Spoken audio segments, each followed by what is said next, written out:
It is Tuesday, and that means it's the Jaybefaunt channel. Welcome to the Jaybefaunt channel. I'm your host, JamesBFauntleroy. So good to see all of you here on this beautiful Tuesday afternoon. It is March 25th, 2025, and we are live. Welcome to all of you for joining in.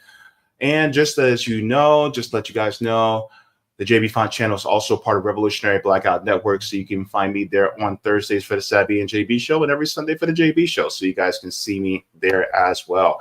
Go ahead and give a like to the stream. This helps me out very much. Thank you very much. It helps us to be able to push out more information and also to help to activate our listeners and viewers so that they can also help build class solidarity wherever possible. So thank you so very much with that. If you guys have not, also, you guys can subscribe to my Substack. You guys can go to jaybefaunt.substack.com so you guys can get email notifications whenever I go live, upload clips, or even write any articles. So thank you very much for that. Also, if you guys have any questions and you guys want a video response or you guys want me to react to video response, then you guys can actually go through Coup Bounty at QBounty.com/Jaybefaunt. So thank you very much for that there. Just to say a blanket hello to everybody that's viewing, everybody that's watching on YouTube, Twitter, Rumble, all of you who are watching right now. Good to see you joining. And as always, whenever I do have a guest, I want to be respectful of their time. So I will get right into it. What are we going to be talking about today? We have three segments that we're going to talk about today. And the final segment we're going to be talking about today is about firefighters being underpaid. Yes, here in Florida, we're going to get into that. That's going to be a very important subject to get into, especially because these are the people that help keep us safe. So why are they being underpaid? Well, we're going to get into that. And towards the middle of the hour, we're going to be talking about not Ron DeSantis, but his wife, Casey DeSantis, running for governor. This is an interesting development, and I have some thoughts, and there has been some things said, so we're going to get into that. But first, we're going to get into talking with Jordan Chariton, who actually wrote a book that should garner all of our attention, titled "We the Poison: Exposing the Flint Water Crisis Cover-Up and the Poisoning of 100,000 Americans." Flint, also, by the way, he is the host of and founder of Status Coup News. I would like to introduce Mr. Jordan Chariton. Thank you so very much for returning to the channel, and good to have you. Thanks for having me, man. Thank you so very much. Jordan, why did you write this book? It's like the first question that pops into my head. Like, why write the book? Yeah, I mean, this has kind of been my personal and professional crusade for a decade now, Flint. Mm-hmm. So there was a lot of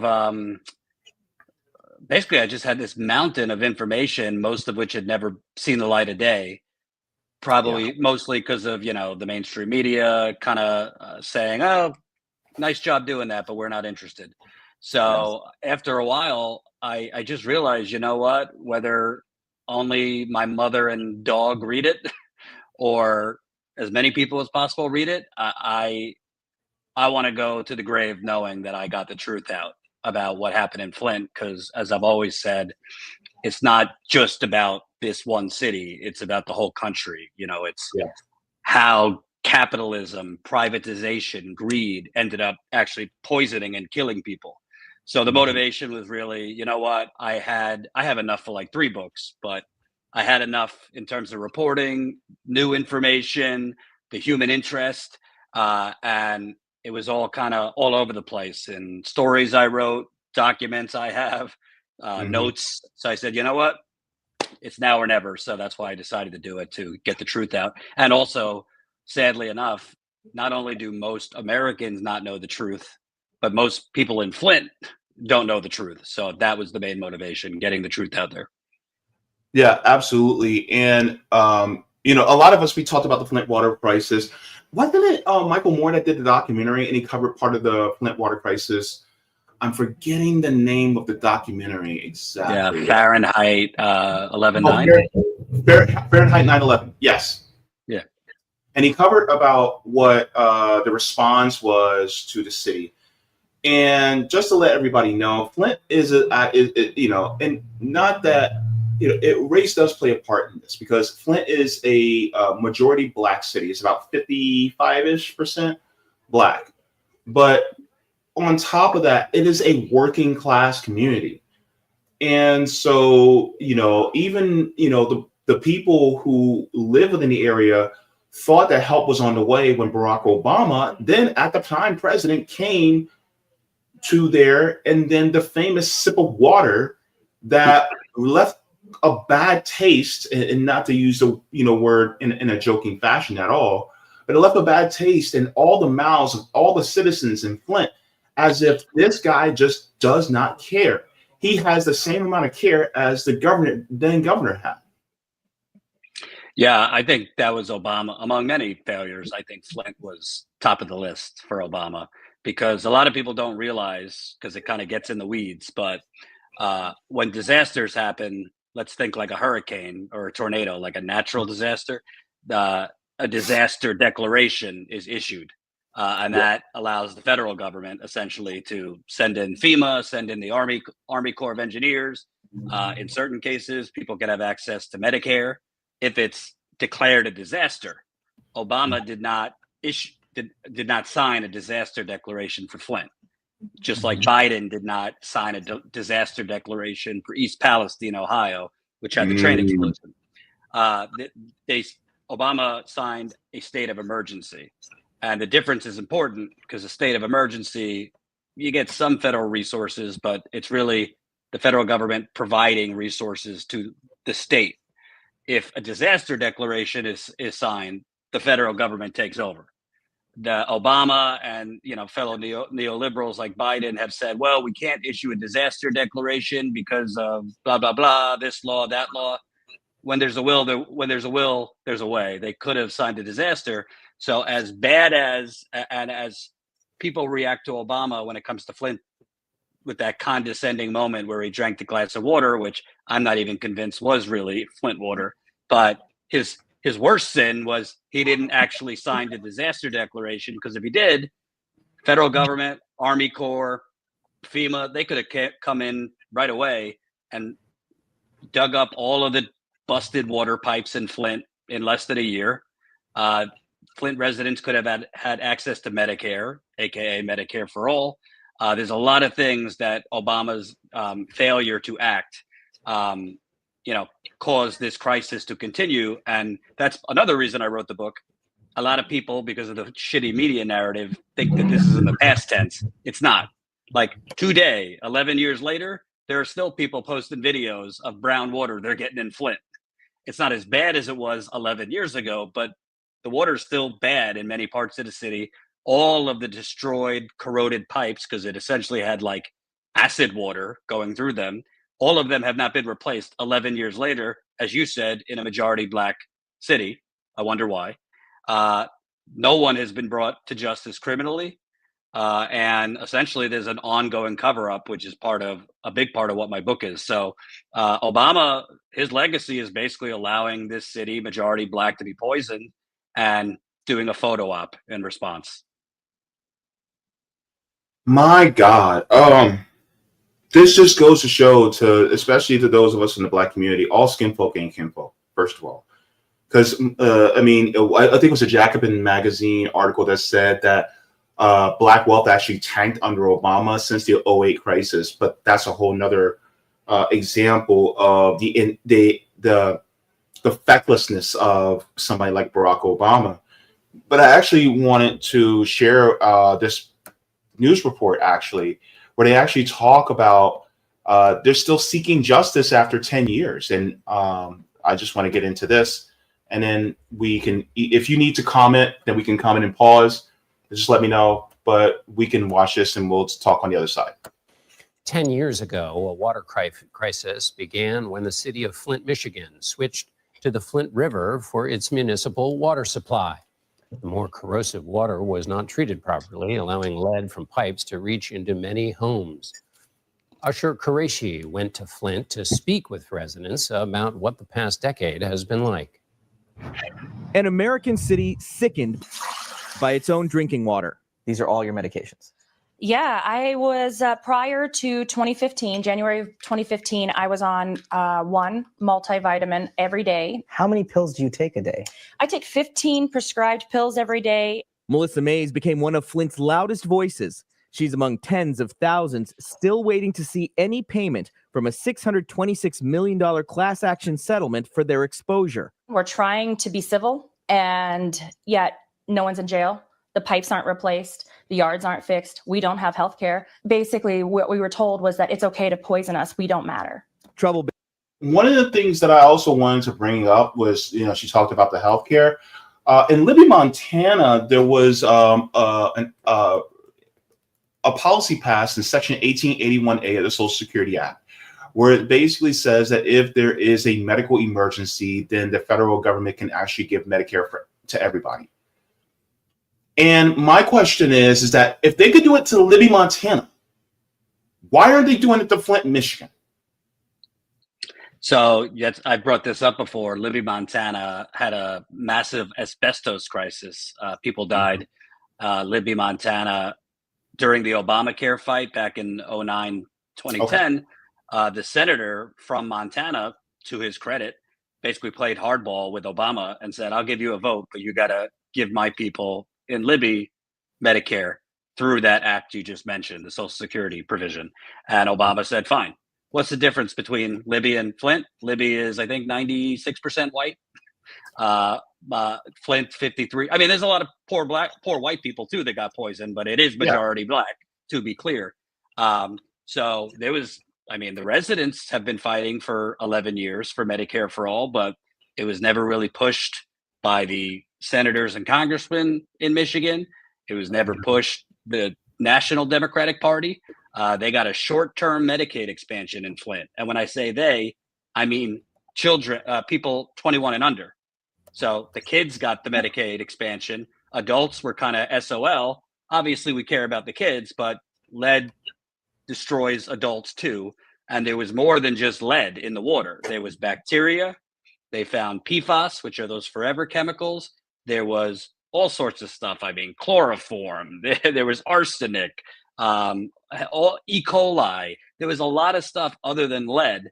And all Flint got, again, age 21 and under, was a short-term for a few years Medicaid expansion. I talked to residents, including Melissa, who you just played that clip.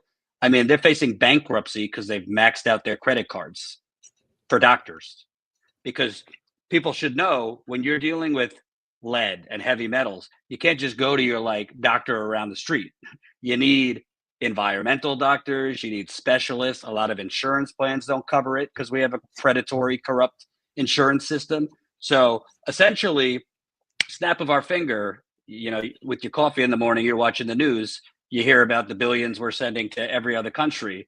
They could have provided Medicare to the people of Flint easy. They could have replaced these pipes easily. It would have been pennies on the dollar for the money that we print, but they didn't do it. I think it's a mix of both race and class. It's a majority black city and it's a poor city. And Flint once was, this was in Roger and Me, Michael Moore's original documentary, Roger and Me. I opened my book kind of setting the scene. Flint, a long time ago, 50 years ago, was like the envy of America. It was like the birthplace of the middle class. The auto industry was born in Flint. That's why it's called Vehicle City. But for a lot of reasons, including redlining, racist housing, de facto school segregation, offshoring of jobs, a lot of things. By the time this happened, Flint was like a rotting corpse. So at the end of the day, there is no reason that communities like Flint, 11 years later, shouldn't be made whole and then some. It's because the actual color of their skin and money in their pockets are not enough to merit urgent action. Unlike, look at the LA wildfires. I'm glad those people are getting relief, but some of those zip codes are some of the wealthiest in America, and they're getting urgent relief. Like now, a couple months later, Flint's 11 years later, people have become very numb to the term crisis because you hear it so much, the Flint water crisis. So it doesn't evoke that urgency anymore. I could tell you, because I was there for my book, I've been there over 20 times. It's an ongoing disaster, capital D, like now. People are still, I was there for my book last year. People were online after I spoke to get me to sign it. You got people showing me their fresh rashes 10 years later. You got people who cancer is surging in Flint because with heavy metals like lead, it takes many years for the worst effects to happen. All sorts of cancers, kidney failure, liver failure, but that's not counted as to the official death count of the Flint water crisis. So I could go on for days, but at the end of the day, you know, in our screwed up media system, the media parachutes in and parachutes out of places. They cover it when there's an explosion or when the inciting incident breaks, and then they go away and they maybe will cover it on the anniversary. And left in that vacuum is often poor people, Black people, you know, brown people, indigenous, etc. Yeah, absolutely. Thank you so very much for that background information as well. And yeah, they probably know your face real well because they saw you there 20 times. They're like, oh, there's Jordan again. Oh, we can actually get our voice out there now.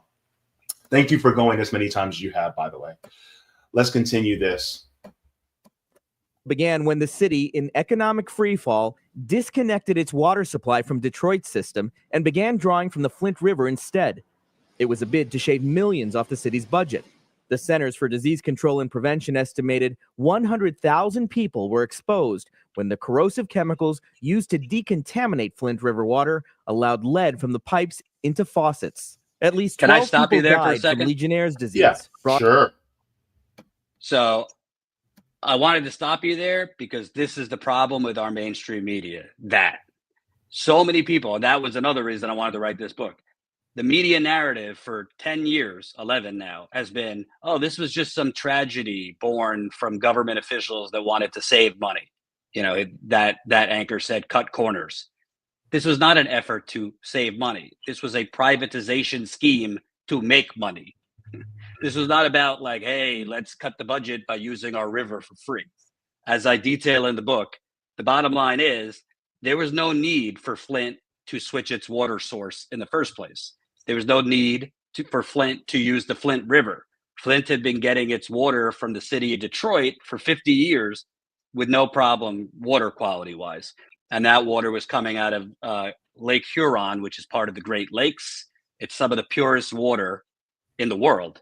So the water was fine. The problem for the residents of Flint and some local officials was Detroit, which delivered Flint the water from the lake, was price gouging Flint. They kept on raising the rates. So local officials and an unelected, keyword unelected, emergency manager, the governor at the time, a Republican, declared Flint a financial emergency. He declared that in many other mostly Black cities. And he dropped in an unelected czar to basically take power from the elected mayor and the elected city council. And what did the unelected czar and local officials do? Hey, let's create a privatized water pipeline. We'll tell the residents it's going to save them money, but what it's really going to do is make Wall Street banks money. JP Morgan and Wells Fargo were in on this scam. It's going to make real estate and landowners money who buy property along the path of the pipeline. And it's going to make businesses money because this new water pipeline was going to have raw water going to Flint. What do you need a lot of raw water for? Fracking. The governor at the time wanted to frack the hell out of Michigan, and he was. Other businesses, auto industry, meat packing, agriculture, you get cheaper water. So they were claiming that this is all to save the residents of Flint money, but most of the water for this new water pipeline was actually going towards business and fracking, not residents to drink or bathe in. It's a more complicated than that, but the cliff notes, this was not some tragedy because some bureaucrats wanted to cut corners. This was a Wall Street scam, and why I always tell my audience, don't think it's just Flint, because this kind of shit's happening all over the country through bond deals, through municipal bonds, through government, public-private sector, public-private partnerships. It's just a fancy term for privatization. So I wanted to point that out because it really pisses me off every time I hear news anchors who don't know anything basically present this as, oh, it was just, they forgot to add the chemicals because they were trying to save money. Not the truth. Thank you very much for debunking that corporate narrative, because honestly, a lot of times people think, well, it's just happenstance that this happened. It's like, no, this was an unnecessary thing that they did really because of greed, and now they just want, and now many people suffer. But the thing is, like, even though people suffer, they don't really care that the people suffer, because really it's collateral damage just for them to get more money on their dividend checks. Exactly. All right. Thank you so very much for that. This is why you guys gotta support independent media, because we gotta debunk these narratives, man. Whew. All right. Let's continue. Disease brought on by bacteria in that water. Results from children's blood tests were a red flag for one pediatrician. There is no safe level of lead. By summer 2015, Dr. Mona Hanna Atisha discovered that the number of children with dangerous levels of lead in their blood doubled. That is the moment my life changed. As a pediatrician, we know what lead does. It's damning. It is a potent, irreversible neurotoxin. There's no safe level. It erodes cognition. It twists behavior. It can alter the life course of a child, and worse, it can alter the life course of a population of children. Okay, so a lot of times people talk about, the physical damages of lead, which is absolutely true. But a lot of people also don't talk about the mental damages that lead does, especially to a developing brain. And so I just want to share this as well, because I think this is just as important. This is from the National Association of Health, the NIH.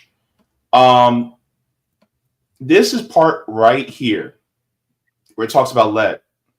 It says, although epidemic, let me enlarge this just so that people can see very well. Okay. Let me see. Did I go a little bit? Okay. Oop. All right.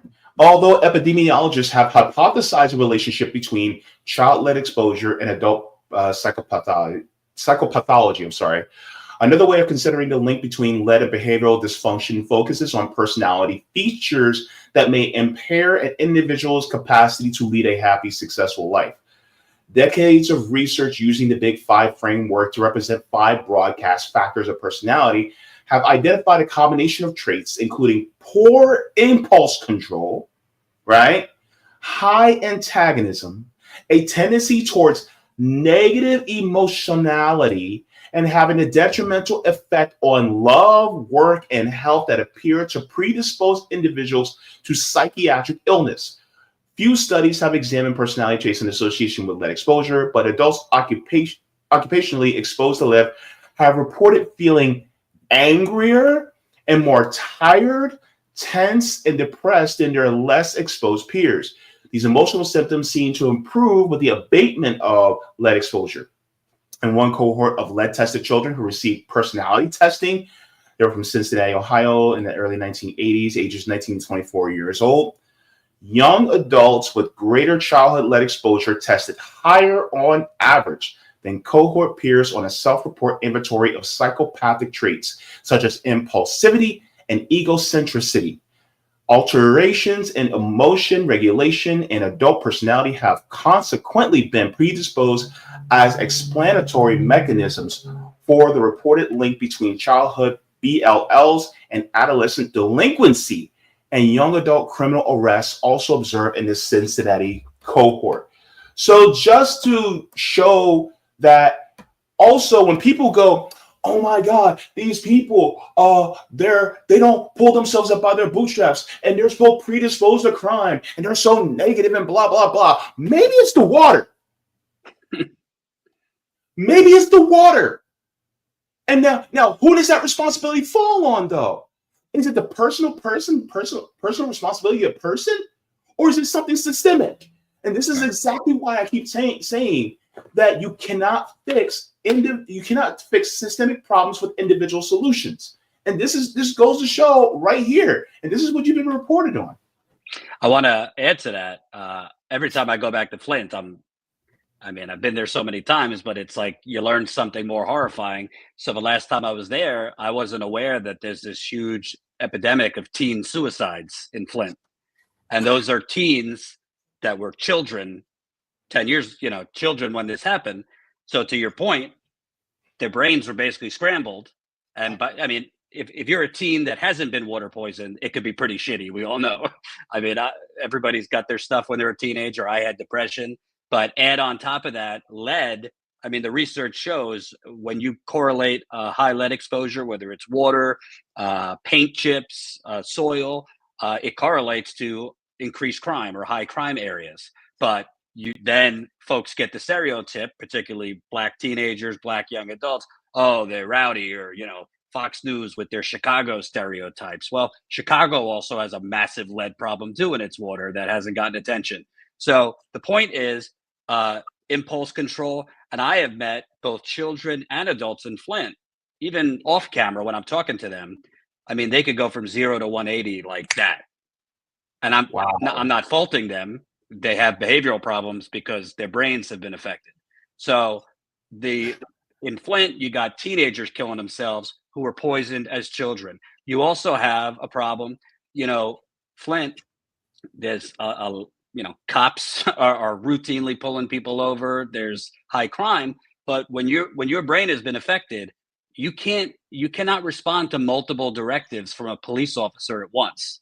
You could only respond really to one directive because you can't process multiple things at once. So when a cop's telling you, put your hand on the wheel, but he's also telling you something else, there's a delay in response, and the police in Flint are not kind of giving the benefit of the doubt to those children or those teenagers or those young adults. So there's multiple problems. You've also had occurrences. I interviewed a mother in Flint last time I was there. Her 20-something-year-old, committed murder. He did. I mean, he shot someone dead, but the court would not even hear the extenuating circumstances that he was a lead poisoned Flint child. Not to get him off completely, but at least at an attempt to reduce his sentence or some leniency. Court wouldn't hear it. And that's not just in Flint, that's been an issue elsewhere too. So as you point out, obviously the physical is what people focus on, the cancer, the illness, but mentally, from high crime to depression, anxiety, PTSD is through the roof in Flint from all of this, because it's not in the past for them. They're still living it. So honestly, a lot of these folks, I hate to say it, but it's almost like dying while living, if that makes sense. Yeah. And think about the delinquency in schools. A lot of times, Black people are overrepresented in students that disrupt the class and things like that, or they're sent to the principal's office, they're put in referral and things like that, or in school suspension or things like that. And so it's like, okay, and then on top of that, when it comes to cognition, being able to understand what they should be understanding at the particular grade level, in course corresponding with their age, and the problem is that it sets them back. And so then people will think that, oh, well, these kids just aren't smart, when in reality is that they were poisoned. And remember what the doctor said. She said that that lead is a neurotoxin. If I gave you a glass of neurotoxin to drink, would you drink it? People would be like, hell no, I ain't touching that. Get that thing away from me. And the thing is, like, we're allowing that to be in the pipes for people not just to drink, but also to bathe in, to wash their clothes in, right? And yet we don't think anything of it because for some reason it's like it slipped the minds of people. And it's just crazy to me. Well, also, 9 times out of 10, whether it's Flint or another issue, the government making policy around these things, they don't live in the affected cities. They live in the suburbs out of it. The cops, most of the cops don't live in the affected city. So you basically have the people presiding over the response, which there hasn't really been a good response, are totally removed from the lived experience of the victims. So, yeah. I mean, not to pick on anybody in particular, but I live in Maxwell Frost District, right? And two of the most unstable zip codes in Central Florida are 32805 and 32839, and those are within Maxwell Frost District. I mean, I've lived in both zip codes, and let me tell you, it is very economically depressed here. And my question is Maxwell Frost still living within this district? I don't know. But here's the thing. It's like, are you, doing legislation that actually would benefit this district? The question is, I don't know, because I don't see the results of it so far. But another thing is, it's like, what about, city managers, county commissioners, these people who are supposedly over our local governments? They usually don't live in these areas because they make good money, so they're not going to stay within these areas, which I think is a travesty, because if you really want to be a voice of the people, you need to be among the people. Mm-hmm. Absolutely. And you want to know something? At the end of the day, what we're talking about is much bigger than Flint, because I've been around the country. I mean, I remember in East Chicago, Indiana, which is in Indiana, 40 minutes outside of Chicago, there was poor Black and Hispanic community, crazy high asthma rates, a lot of respiratory deaths right next to Dow Chemical. So if it's not lead, it's other chemicals. And we have a pattern in this country of dumping all of our industry on Black neighborhoods, on Hispanic neighborhoods. I mean, go talk to the Native Americans. Between the mining and the fracking, the high cancer rates. And now some of the white folks are experiencing it. We've been covering a story in Northern California. There was a lithium battery plant fire in Monterey County, which is about like an hour or so outside of San Francisco. I mean, lithium, when it burns, the fire department cannot put the fire out because lithium reacts to water. So they had to let it burn. And now a lot of white folks are sick in Northern California, chemical burns, nosebleeds, because they inhaled heavy metals, hydrogen fluoride. So now for all our, industrial buildup in this country, basically mostly white politicians decided to dump these things on poorer communities. There's not railroads going through Beverly Hills. There's not, mines or lithium mines going through affluent white neighborhoods. And there's certainly not a water switch like this where the Flint water crisis, basically, to boil it down, it would be the equivalent of these Boeing planes that were falling apart midair. That was the Flint water. They decided to use a plant that was missing most of the equipment that you would need to treat the water, and they decided to use a heavily polluted river. So it's the equivalent of just put the plane in the air, we'll add the parts as we're flying. And they would not do that for a city that was more affluent, white, etc. Yeah. It's as if the money that they save from costs that they can go to the shareholders or the lives that are lost, it's like it's worth being able to pay it. It's like, we'll just pay a fine. But the profits are bigger than the fine anyway, so we'll make out okay. Yep, place of doing business. And by the way, the governor at the time who presided over this, I had a source inside his office who told me, when the issue of like gay marriage was coming up back in the 2010s, he didn't really look at it from a moral perspective. He was just looking at it from the balance sheet. Like, how does it affect taxes? So a lot of these governors, whether Republican, Democrat, like Pete Buttigieg is just a balance sheet robot with marketing behind him. He just destroyed South Bend, Indiana, but the media made it out like, he reinvigorated. Yeah, he reinvigorated 5 blocks downtown. And then he bulldozed 1,000 homes, mostly of Black and Hispanic people, in 1,000 days. I was there.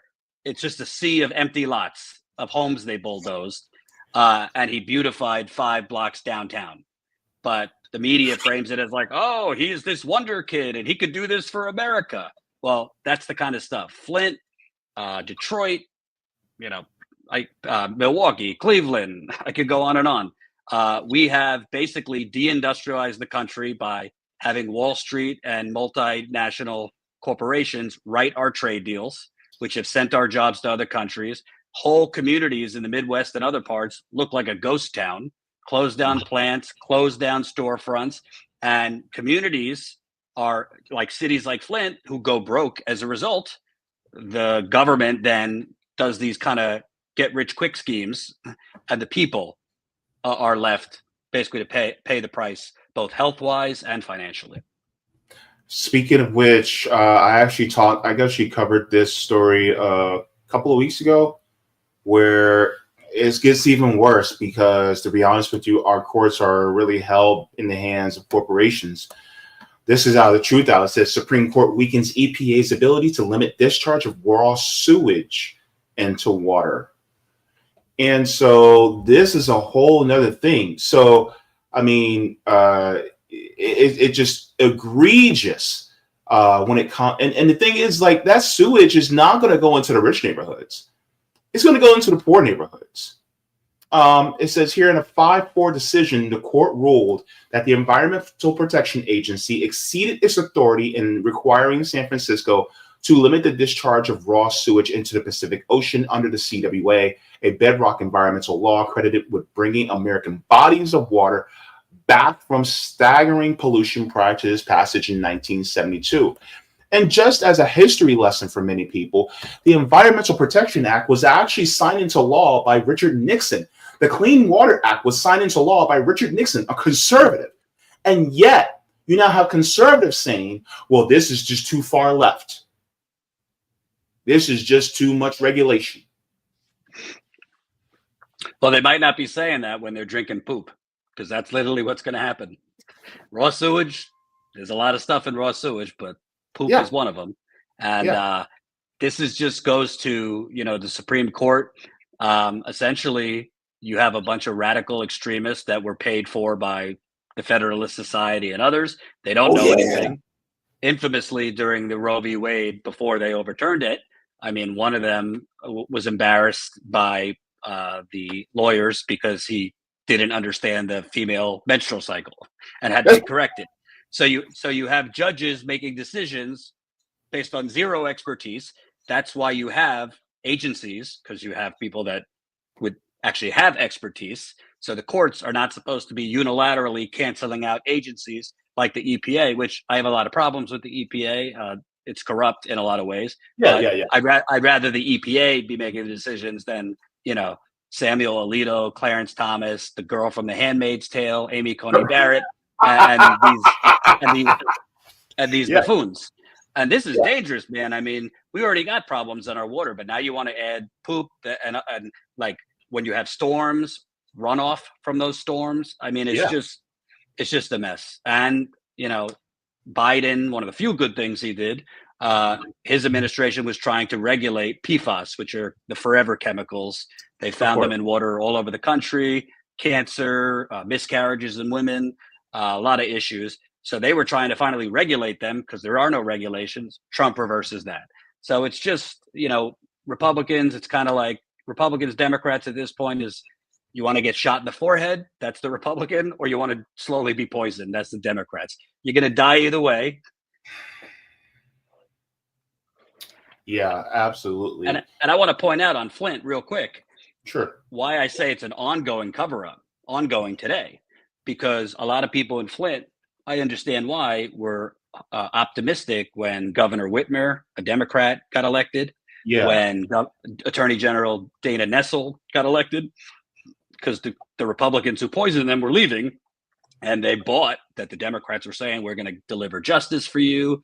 The governor said, I'm going to reopen the water stations that the Republican governor had shut down. Those were the water pods that residents were able to go get bottled water. The Attorney General talked tough about, going after the bad guys. Well, based on my reporting, and it's all exposed in my book, not only did she sabotage the current Democratic Attorney General, she sabotaged the criminal investigation, but she's actively covering up the Wall Street fraud that caused it. I have put in many Freedom of Information requests to get documents I know that they have that expose JP Morgan, Wall Street, and other government officials, Republicans and Democrats, and their financial scam that led to the poisoning of this community. First, their office told me they did not have the documents, which I knew was a lie. Then I publicly threatened to sue them. Then they found Jesus and said, oh, we'll look again. Then they magically found the documents they had originally told me they don't have, but then they told me they're not going to give them to me. So people don't know the true layers of corruption here. But as I always say, if you don't live in Flint and you think this is just a Flint thing, let me tell you, it's coming to a neighborhood near you. It might not be water, it could be air, it could be soil, it could be a lot of things.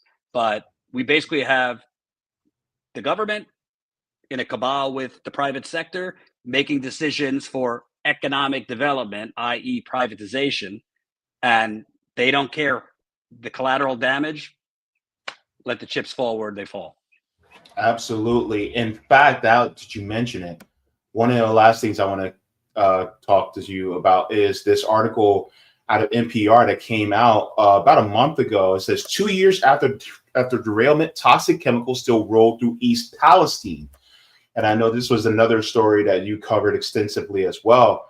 Talked about how basically in East Palestine, really, it was something that shouldn't have really happened. One of the things that I wanted to talk about was this part here. Okay. It says in an NTSB, the National Travel Safety Board investigation found that the village's fire chief ordered the controlled burn at the urging of Norfolk Southern contractors, even though the vinyl chloride manufacturer Oxyvinyls had informed the railroad that the tank cars were not at risk of exploding, a fact that was not passed on to the chief. So Eric Haynes says, I was shocked at the decision to begin with, and said that meant, oh, now we're going to expose many more people to unknown chemicals. So in a train derailment, when it comes to the Norfolk Southern trains, it would have been nothing for them to get some cranes, take those cars, unhook them, and then just take them off, and then ship them to wherever they need to go without having to explode them. But instead, they decided to explode them and expose more people to the vinyl chloride and other chemicals in that area. And now people in East Palestine and people in Western Pennsylvania are now having health problems because of what Norfolk Southern has done. And it's like, it was absolutely unnecessary for them to even have that explosion, even have a controlled burn. It's actually worse than was what reported in that article, which is typically because the mainstream media waters things down. So to be clear, a lot of people think the actual derailment is what made people sick. It's actually the fact that after the derailment, I mean, yeah, they had a fire, but that didn't send, over 1 million pounds of vinyl chloride into the air for God knows how many miles. What did it was Norfolk Southern, a multi-billion-dollar railroad company that makes billions in profits, was allowed by the EPA to control the emergency response. So you don't let the murderer control the investigation. You don't let the rapist handle the rape kit. The company that crashed the train was allowed to control the emergency response for 72 hours after. They were repeatedly warned by the owner of the chemical, Oxyvinyls, the cars are cooling. There's no risk of a controlled explosion. It was recommended to them to just systematically take the chemicals out of the car, but that would have taken a couple days. And every day that they don't open that train back, the tracks back up, that's over $1 million that Norfolk is losing. So Norfolk, not only did they ignore the science, ignore the experts, but they hid that information from the Ohio governor and the fire chief. The owner of the chemical cars, they were there. They flew in right away. Norfolk Southern basically blocked them from attending the emergency response meetings. So there is criminal intent here, and there was criminal decisions made. And the governor and the fire chief, they gave the sign off to blow these trains up because Norfolk Southern hid from them that they were being told by the experts, you don't have to do this. So at the end of the day, a multi-billion-dollar railroad company made the decision to unnecessarily nuke parts of Ohio, parts of Pennsylvania. I've talked to toxicologists that say this cloud went as far as 8 states, including Canada. I had people messaging me after this from New Hampshire, Maine, talking about shit coming out of the sky and feeling health symptoms. So this, and by the way, our vice president now, when he was a senator, J.D. Vance, he said in response to that NTSB investigation, it sure sounds like this town might have been poisoned in order to open up the train quicker. I reached out to his office after he said that. I'm great that you reached this conclusion. Are you going to call for a criminal investigation? Crickets. So it's very corrupt. And the most important thing, status quo, we've been there 8 times. I've been there 3. My colleague was there the other times. We're talking over 2 years now. You got cancers. I mean, you have 7, 8, 9-year-old girls having menstrual cycles early. You have people peeing and pooping blood 2 years later. You have people that when they leave the town, their symptoms get better. When they come back, their symptoms get worse. Respiratory issues, migraines. We talked about the mental health, the depression, the anxiety, the PTSD. I've been talking to a family. A 60-something-year-old man has double breast cancer, pretty rare in men, but vinyl chloride is one of the cancers could be breast cancer. The reason Norfolk Southern settled as quickly as they did, I believe, because most of these lawsuits drag out for a decade. I think they settled very quickly because they know this is going to become a massive cancer cluster, and they want to settle for cheap now rather than owing. But this is why I call it the United Corporations of America. Can you imagine letting a company that just crashed the car, then letting them? It wasn't Norfolk Southern contractors. It was Norfolk Southern, the company, that was allowed to control the emergency, like that, letting the fox run the hen house, basically. And every time I'm there, I mean, it's so I mean, I got sick 3 times, not as bad as residents, but I don't have headaches.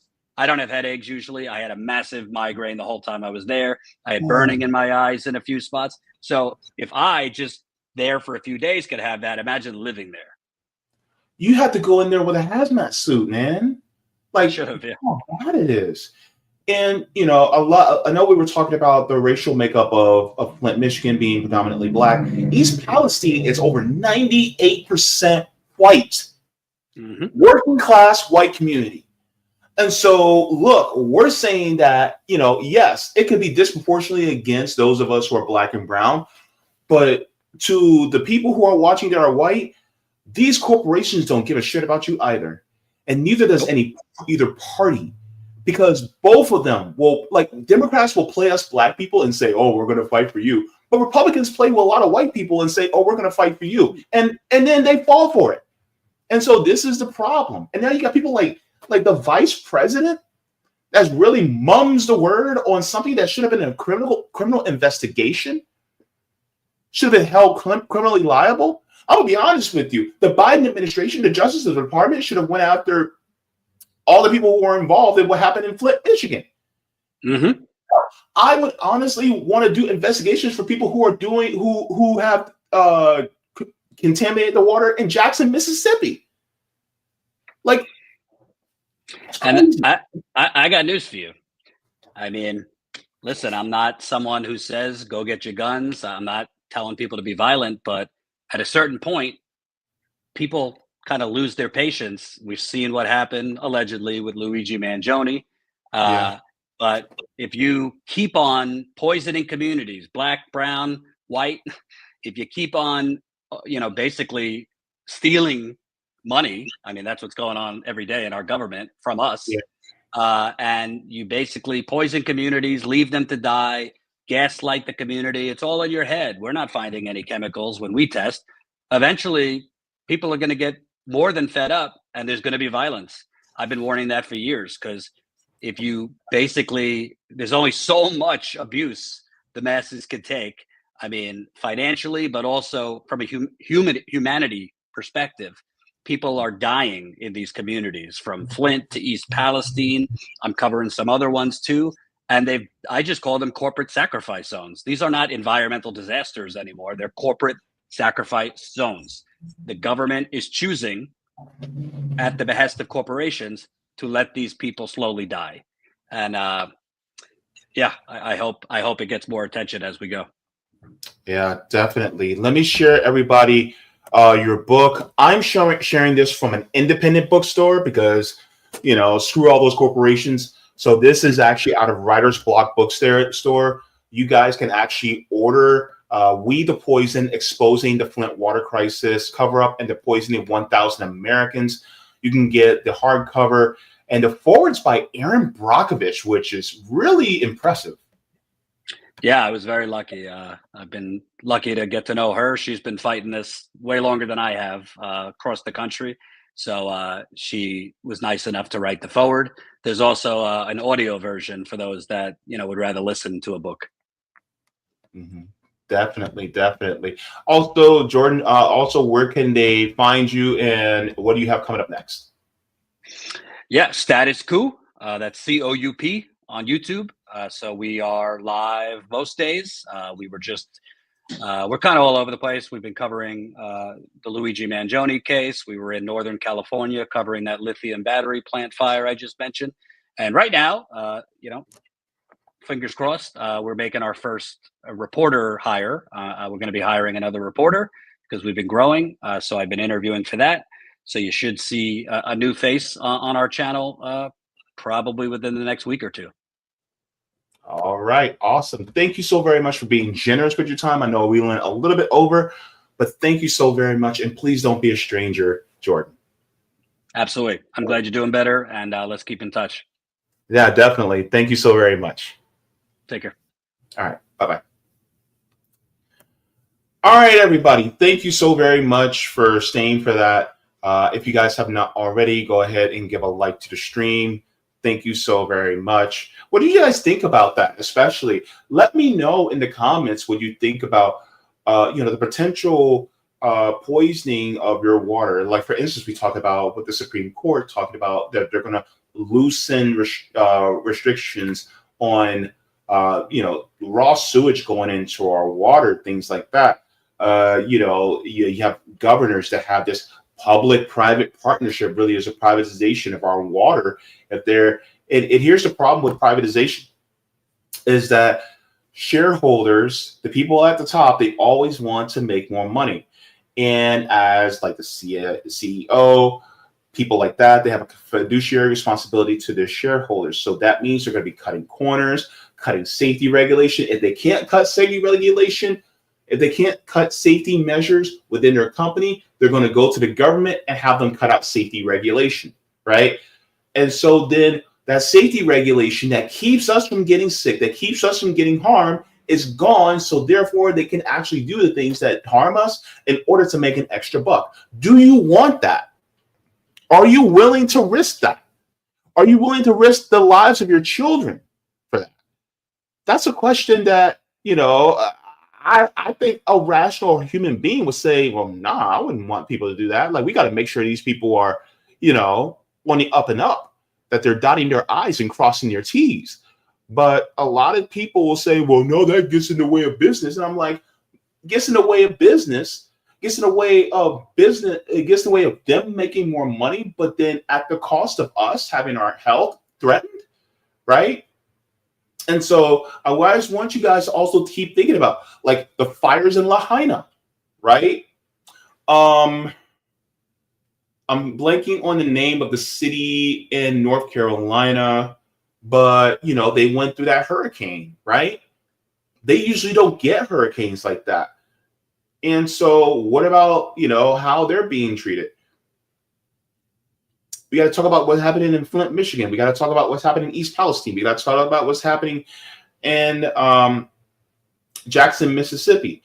And there's so many places that have bad drinking water because, you have these private, public-private partnerships, or you have fracking that's going into the groundwater. You have chemical spills that's going to the groundwater. And then they're allowed to do this because they either were cutting corners in the company, or they pressured the local and state governments to cut regulation so then they can actually do these things.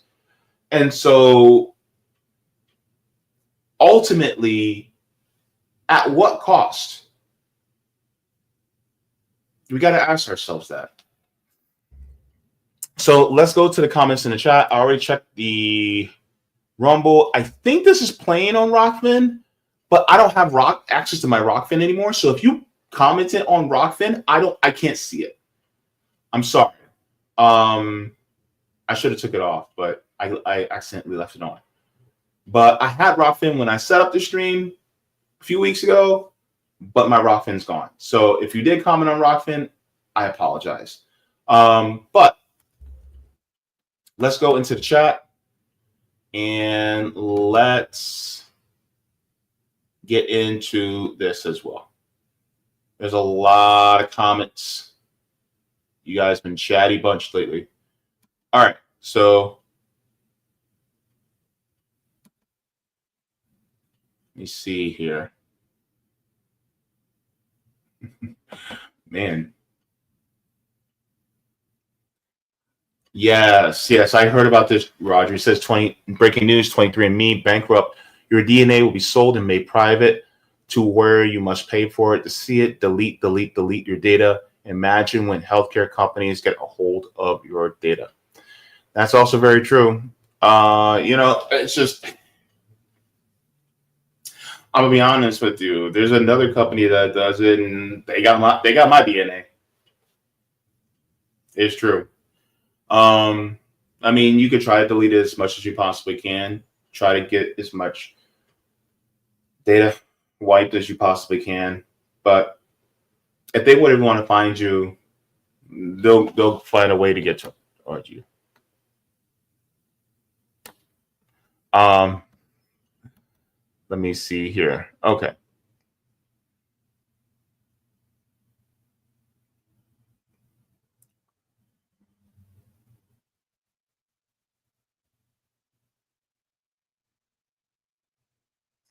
This is a good question. Zoe says, who's going to see Macklemore's encampment documentary this weekend?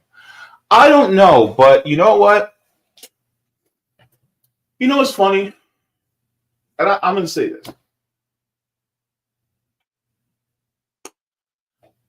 I find it cool that somebody like oh my God, I'm blanking on the comedian's name now. He's a redhead. He's been in the news a lot lately because he said stuff about Elon.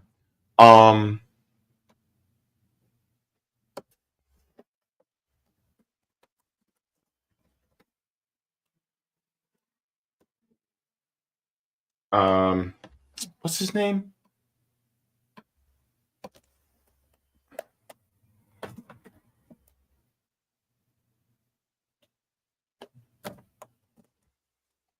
Bill Burr. Sorry. I had to look it up. So I find it cool that Bill Burr is speaking out against, the big corporations and saying, things about maybe against the genocide, things about Elon Musk, stuff like that. But a comrade of mine actually, shout out to you, Tim, actually made a really good point and said, he says this stuff in interviews, which is great, right? But is he willing to put his money where his mouth is and say this on stage during a special? So if he has like a Netflix special, a Comedy Central special, or something like that, is he willing to criticize these same super powerful people while he's on stage during a special? Is he willing to attack these corporations then? Or is it just during interviews?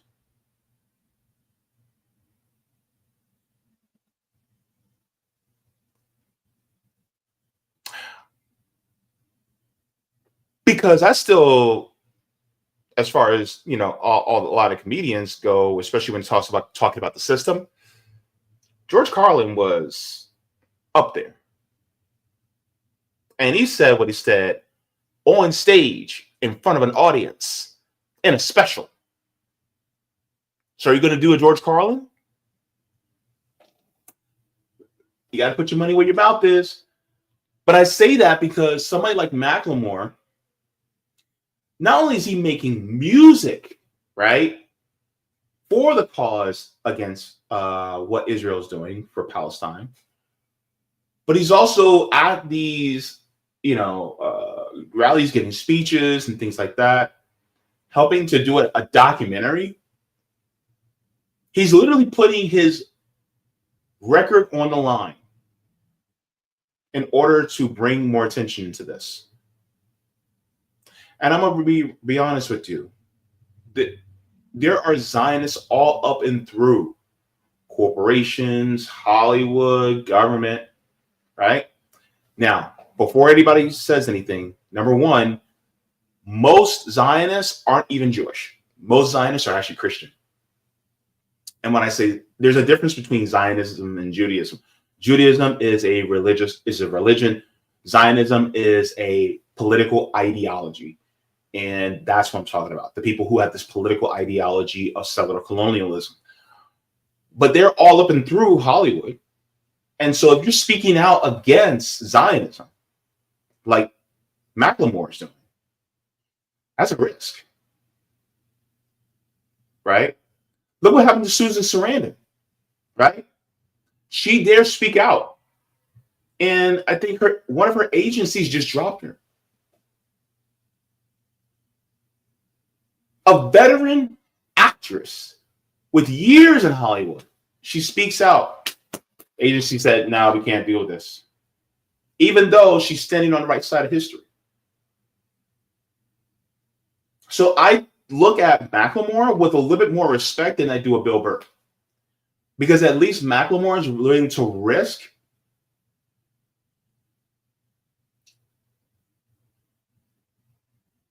And the thing is that you got to be careful. Because a lot of times people will say, well, you know, he has a family, blah, blah, blah. And it's like, yeah, but at the same time,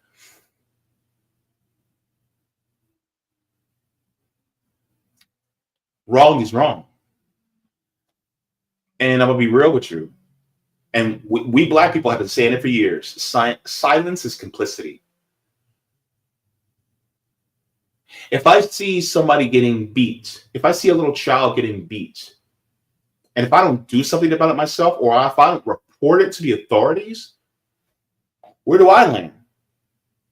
For not saying anything, even though I knew what was going on. Okay, I see. See? So the thing is that exactly, you know, when we see injustices happening, this is why we talk about white people dismantling white supremacy as well. Be part of the solution that dismantles white supremacy. Don't just be the person, well, I'm not talking to my family member because they're racist. It's like, yeah, you need to be on the front lines combating them. And if they don't want to talk to you, okay, fine. But you put that seed in their head that, the microaggressions that you're saying, you know, we all got to be on the front lines, especially if we have certain privileges. But yeah. Oh, this is a good point, Jacqueline says. I bet all those prescriptions must cost her a fortune. The health insurance companies must be raking it in. I smell a rat. Yeah, and a lot of times they get happy when these natural disasters or these accidents happen to these large swaths of the community, because that means that they can push more prescriptions their way. They can make more money their way. You don't think that these companies that make money off of diabetes medications, you don't think that they don't have that? You think that their enemy is the companies that continuously push salt, fat, and sugar and processed food our way? Do you really think they're the enemies of Pfizer, GlaxoSmithKline, Eli Lilly? Was it Eli Lilly? Or no, Lilly? I think it's just Lilly. AstraZeneca and all these companies. You think they're actually the enemies of them? No, they're the accomplice. One sets it up and then one knocks down the pins, just like the Democratic and Republican parties. Right? One side of the corporations will get you sick, and next thing you know, you end up with diabetes, and the other side will go, all right, thanks for setting me up, champ. All right, now it's time to slip into diabetes medication so that you have to take that insulin. And instead, even though it only took us $3 to make that insulin, we're not going to charge you $30 for that insulin. We're not going to charge you $60 for that insulin. We're going to charge you $300. We're going to mark it up by like 1,000%. And then guess what? Who ends up making out badly? You. because you're being swindled by the system. That's exactly what it is.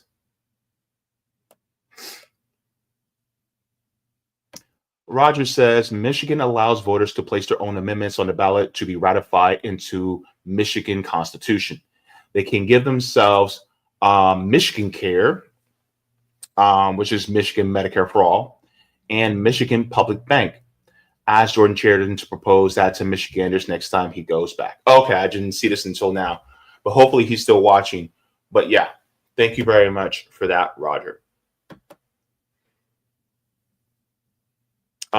He also adds Michigan Public Bank will be great to finance the rebuilding of the infrastructure. This is also true because this can mean that they can actually rebuild their own infrastructure, especially in the cities like Flint, replace their own pipes with the revenue that's made from a Michigan Public Bank, so that it doesn't raise taxes, especially on the homeowners.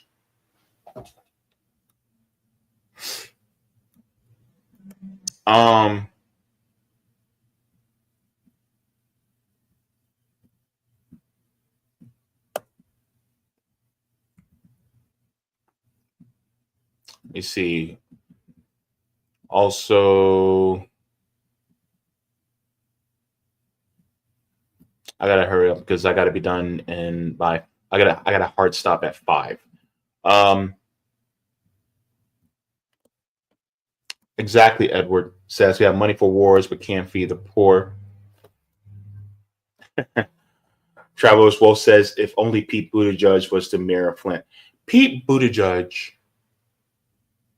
and I can say this as a gay man, Pete Buttigieg is a gay android. And he only follows the directives that are programmed into him by the corporate duopoly. And he does it with a bad Obama cadence. Oh, my goodness. Jenna Coke. Oh, you bringing it back, Jenna. You brought it back.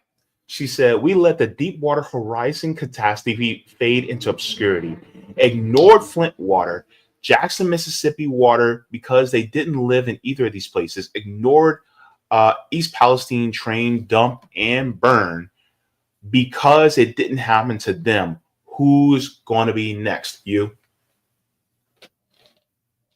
Mm-hmm. You're going to be next. Because you're not part of the 1%.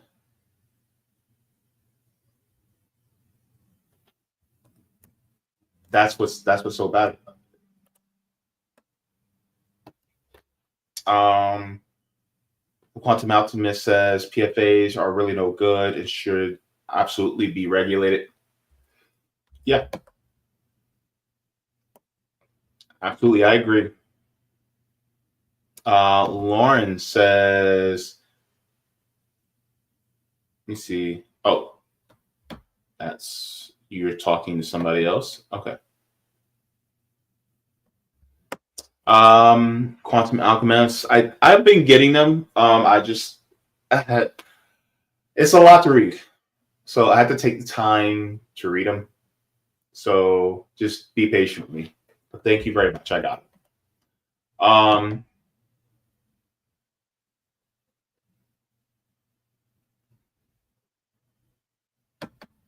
You see, and let's go to a couple more.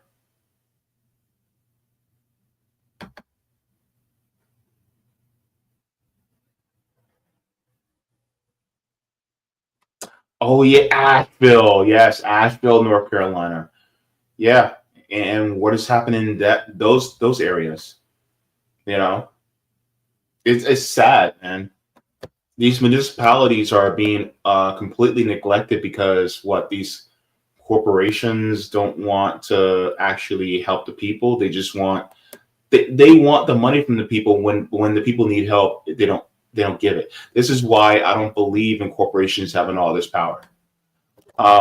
Corbett says, isn't public-private partnership just a synonym to what Mussolini's definition of fascism is? Yes. Yes. Thank you. Somebody said it. Somebody said it. Fascism, public-private partnership.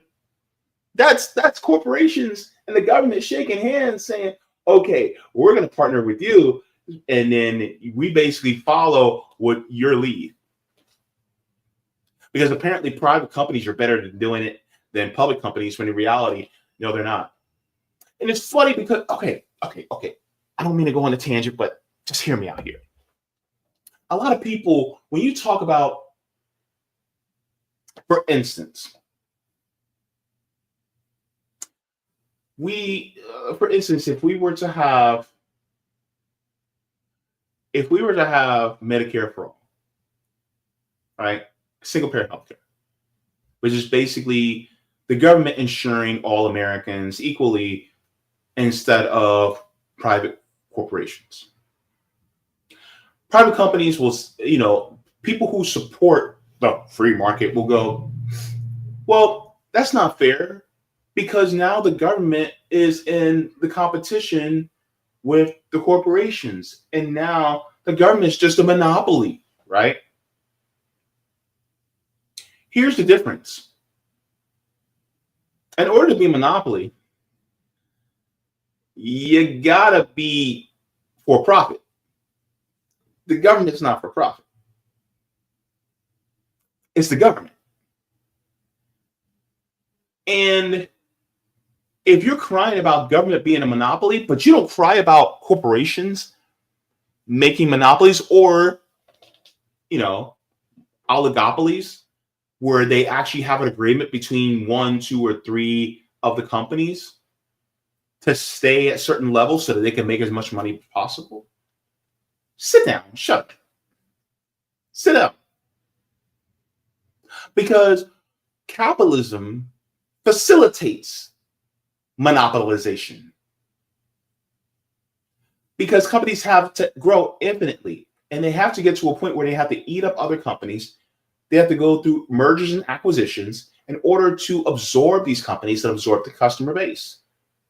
And so what ends up happening is they start absorbing enough, they start to become oligopolies. Oligopolies are basically just a few companies, owning the market share, and then they have an agreement with each other that, we won't eat each other, but we're going to have an agreement with each other so that we end up, able to coordinate raising of the prices, reducing of the services, cutting of the workforce, things like that, so that we can maximize profits for our shareholders. And who ends up, losing out? The workers, you and me. And so when people talk about, oh my God, well, it's a government monopoly. It's like, no, it's not, because they're not seeking profit at all. They don't have to. It's the government, especially it's the federal government. The government is a currency issuer, not even a currency user. And even if it was state government, even though state government is a currency user, they're not for profit at all. Their goal is not profit. So thank you very much for allowing me to be able to get into that. Appreciate it. Roger says, Dr. Monahana Atisha, who recognized the problem in Flint, is perfect person to get on board to take Michigan Medicare for All out of Health Committee and run as a CBI amendment with Public Bank. I actually would like to have Dr. Monahana Atisha on. I don't know if I ain't got the juice to get her on, though. I was lucky to get Jordan on. I ain't got that much juice. You might need to try Savvy for that one, because I ain't got that much juice. I wish I did. I got a big mouth, but it ain't that big. Edward says medical doctors rely on people being ill so that they can be recurring customers, not eliminating the illness, but curbing it this way can make continuous money. Not necessarily medical doctors. I would say big pharma. I would say for-profit medical institutions, especially ones that own hospitals, like Hospital Corporations of America, HCA, these corporations that own the hospitals, right? It's not necessarily doctors that are pushing this. It's more the corporations behind the medical institutions and the pharmaceuticals and the medical device manufacturers that are doing this. A lot of times doctors really get into this because they really just want to help people. Now, could there be some doctors who are like this? Possibly. You know, there could be some bad doctors out there. Definitely. I've had my share of some. But at the same time, I don't think it's largely medical doctors. So I wouldn't say that so definitively. You see what I mean? I would pin it on corporate, you know, the medical industrial complex, where it would be, you know, corporations that own hospitals. It could be private equity that owns hospitals and you know, nursing homes and medical device manufacturers and things like that. All right, so let's move on. Okay, let's get into. First, let me do a patron shout out, and then we'll move on to our next two segments. I'm going to make these segments quick, but they also need to be talked about as well. So first, what we're going to do is we're going to shout out to the patrons on Patreon, because why not? There's always a good time to shout out people. All right, so here are the tiers for the Patreon. Thank you so very much to all the patrons. Thank you to Mega JBFaunters, Super Duper JBFaunters, Super JBFaunters, JBFaunters, Comrade, Solidarity, and JB members. And to all future new members, thank you so very much for helping me to be able to do this work and share this information. It means the most to me. And also, by the way, in addition to and furthermore, my channel is demonetized. So if you'd like to support the channel, you can support via Patreon or PayPal. So thank you very much for that. All right, so we already talked to Jordan Chariton. We talked about his book. We're talking about the poisoning of the United States and what that means. So now we're going to move on to another story that I said, oh, hell no. I said, hold up, wait a minute. Casey DeSantis for governor? My goodness. Okay. So we talked to Jordan Chariton. So we're going to get into now Casey DeSantis for governor. Oh, Lord and Lord.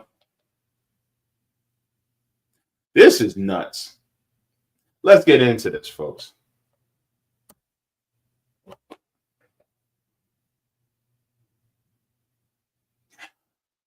It was already bad after Willie P. By Willie P, I mean Bill Clinton. His wife decided, I'm going to run for president. And people said, oh, God, this lady, this warmonger, is she going to deregulate things just like her husband did? On the state level, now there's talks, whisperings throughout the state of Ron DeSantis' wife, Casey DeSantis, running for Florida governor. Is this going to be a DeSantis dynasty that we're going to have in this state now? Ugh, shudder at the thought, right? Let's get into it, because I think this is something that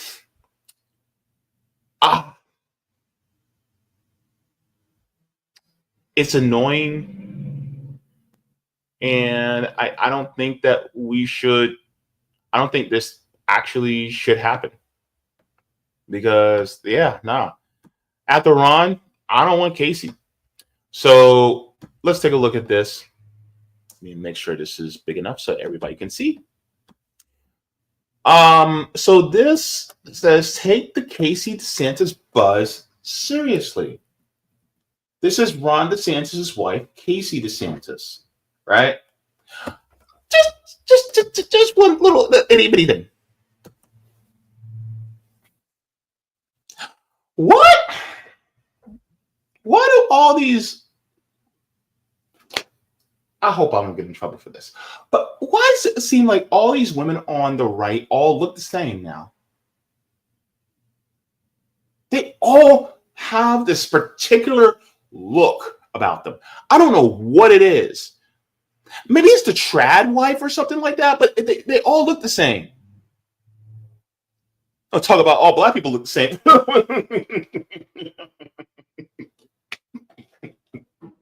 Can't tell y'all apart. Anyway, just an aside. But let's continue. Says on the menu today, why should you take the Casey DeSantis for governor buzz seriously? Why Joe Biden isn't coming back to the political spotlight, even if NBC reports otherwise, and why the Trump administration isn't going far enough in his campaign of retribution against America's colleges and universities. Says Casey likely coming up to bat. You may have seen the coverage of my Friday morning interview with Florida Governor Ron DeSantis and Casey DeSantis at the National Reviews Ideas Summit.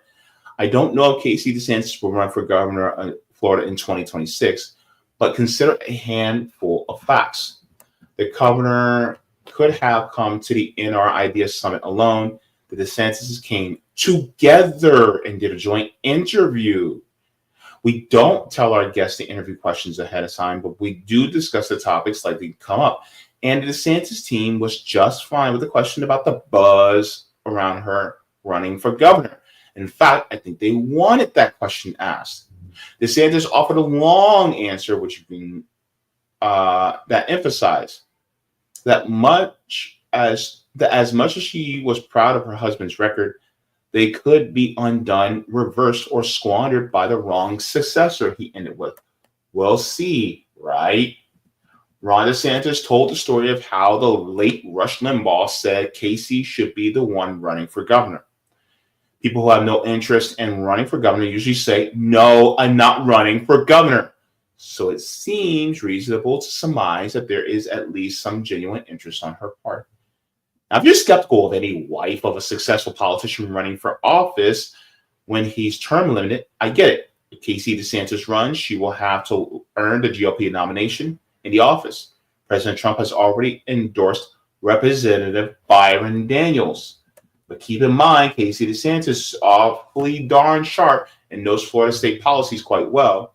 Based upon my limited interaction with her, I suspect her retail politics skills are as good as they come. The wins high name recognition and the funding machine that propelled Ron DeSantis in 2018 more than $58 million, and in 2022 more than $177 million. Looking at a potential gubernatorial candidate who would be at minimum formidable. So ultimately,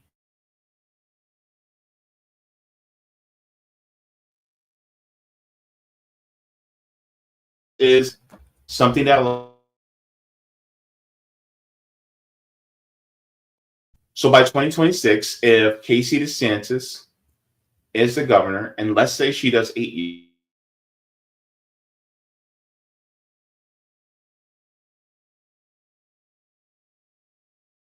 state.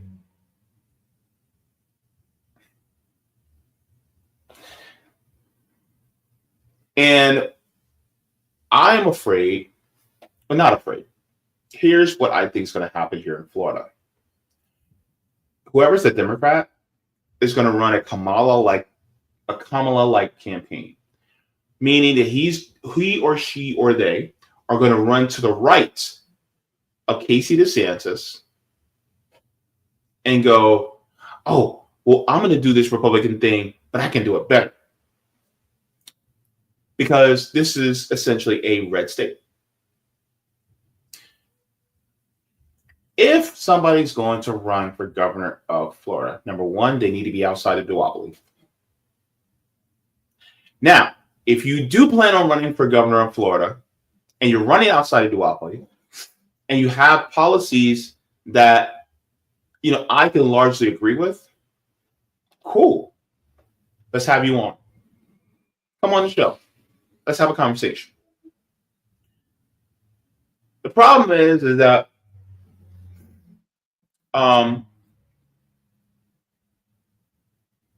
local politics, local news stations, they're largely going to avoid you. They're going to be all over Casey DeSantis.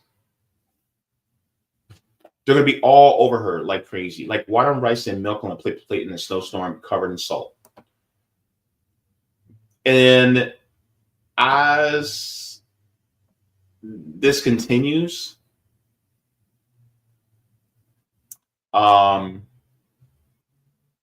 it's not going to be good. Like, of course, there's underpinnings of Byron Donalds running. And if he were to run and win, I think he'd be the first Black governor of Florida. Even though he's a conservative, he would be the first Black governor of Florida. If Casey DeSantis wins, I think she would be the first female governor of Florida. I don't think we've ever had a female governor. And something tells me the Republicans will actually push that. Like, they would say, oh my God, we don't want to focus on identity, but they would be pushing the hell out of that. Oh, I'd be a female governor, but she still has the same policies as Ron DeSantis. Right?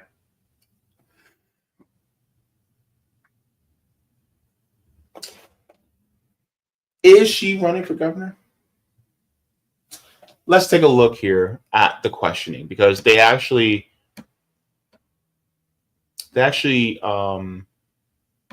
did a press conference, and I want to get into this. And I'm gonna be real with you. The DeSantis's,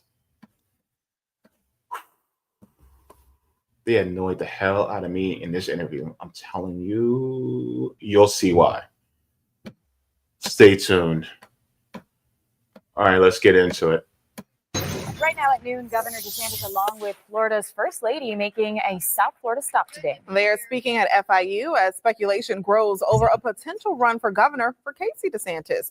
Since Christina Vasquez joins us live from the campus this midday. Christina, good afternoon.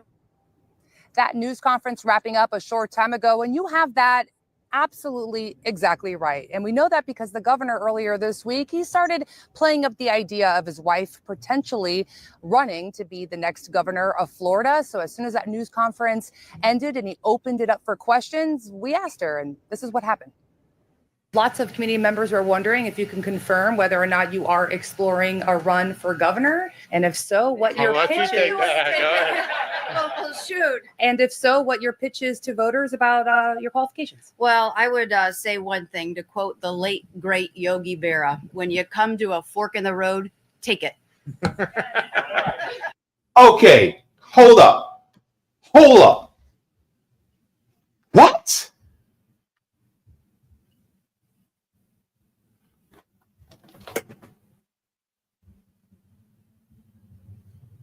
They asked her direct question: are you running for governor? Well, as the late great Yogi Berra said, if there's a fork in the road, take it. What in the Sarah Palin is going on here? What? All you gotta do is put some glasses on her, pull her hair back, and then do that folksy accent. As the late great Yogi Bear said, if there's a fork in the road, you'll take it here and now. Then you don't you know? Number one, let me tell you something about these conservatives, people like Ron DeSantis, especially people who are MAGA. These conservative politicians are lame as hell. Lame. Just no flavor. No, nothing. And then you're going to give a non-answer about Yogi the Bear?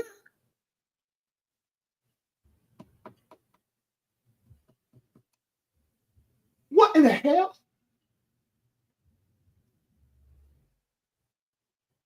Oh my God. This is a cartoon. We live in a cartoon. You guys can read in that which way. Look, I mean, I think that you guys can read in that in whatever you want. Read into it.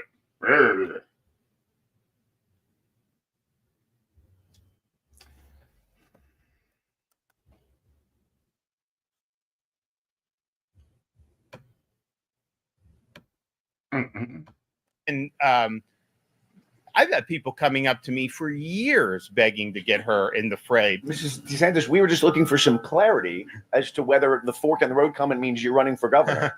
I think she's leaving that to imagination and to start talking about good old Yogi Berra. Leaving that up to imagination. So speaking about it, but dodging confirmation and not leaning into the question of articulating to voters what she thinks her qualifications would be if she really is indeed exploring that as a future career path. Meantime, he also said during this news conference that, and he made it a verb, that he plans to start dojiing local public universities throughout the state of Florida and local governments. I did ask him if that is, in a way, Tallahassee bigfooting onto local governments, and he said, in his view, it is not. So we'll definitely probably begin to see a little bit more on that in the coming weeks and months, because the governor did say that part of this idea requires using artificial intelligence, and for that, he thinks that he would need some state legislation passed. So we shall see. Reporting live for you, I'm Christina Bass. Now you see why I'm annoyed. You see why I'm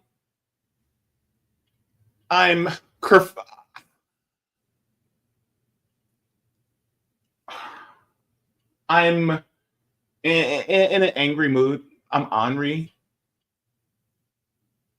Oh, maybe I'm gonna run for governor. Maybe I'm not. Who knows? Tee-hee.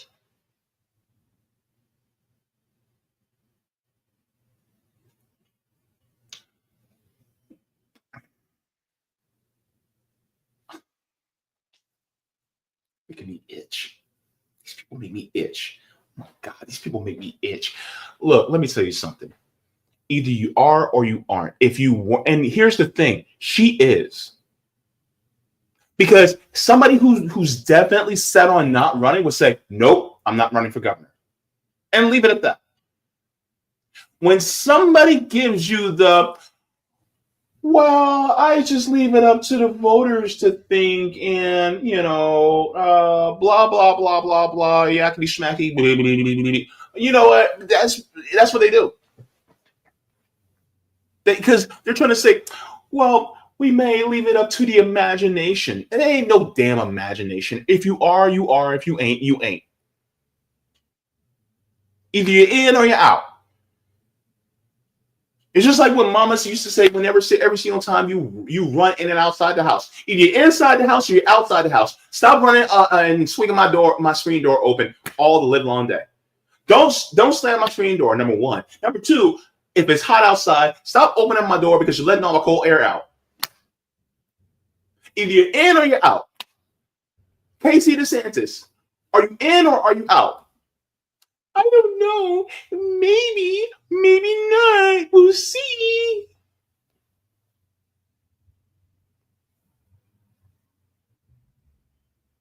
This isn't some game show.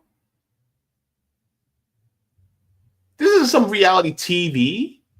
This is real life. And you're giving them maybe.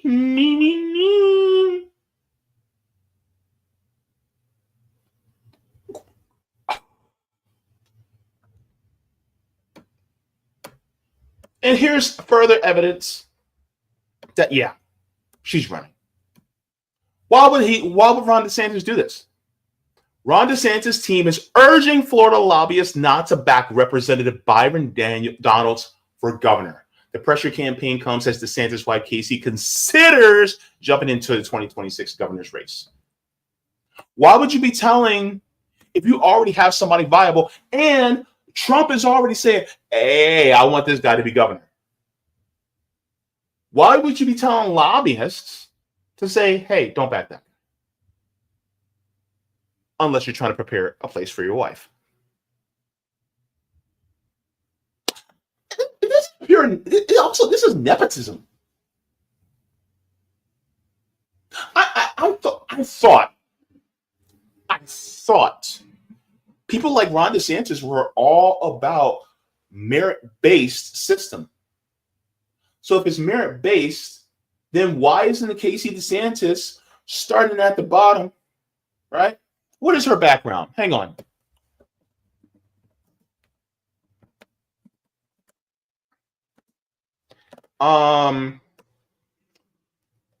Let me see something. Because my question is, as far as Casey DeSantis goes, is what is her educational background?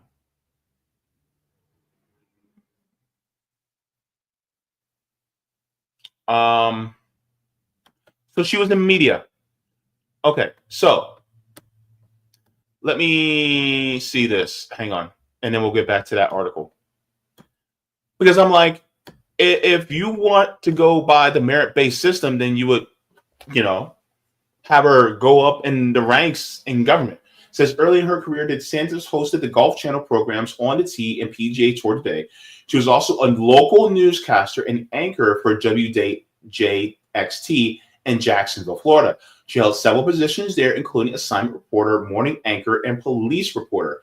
In 2014, DeSantis was a creator moderator for The Chat, an hour-long roundtable panel discussion that aired on Tanga's Jacksonville station, WTLB, and WJXX. She hosted weekly talk show First Coast Living, as well as the American Dream program about entrepreneurs. DeSantis wrote and produced the television documentary Champion, the JT Townsend story, about a high school football player, JT Townsend. She also won a regional Suncoast Emmy Award. So her only technically political position is the First Lady of Florida.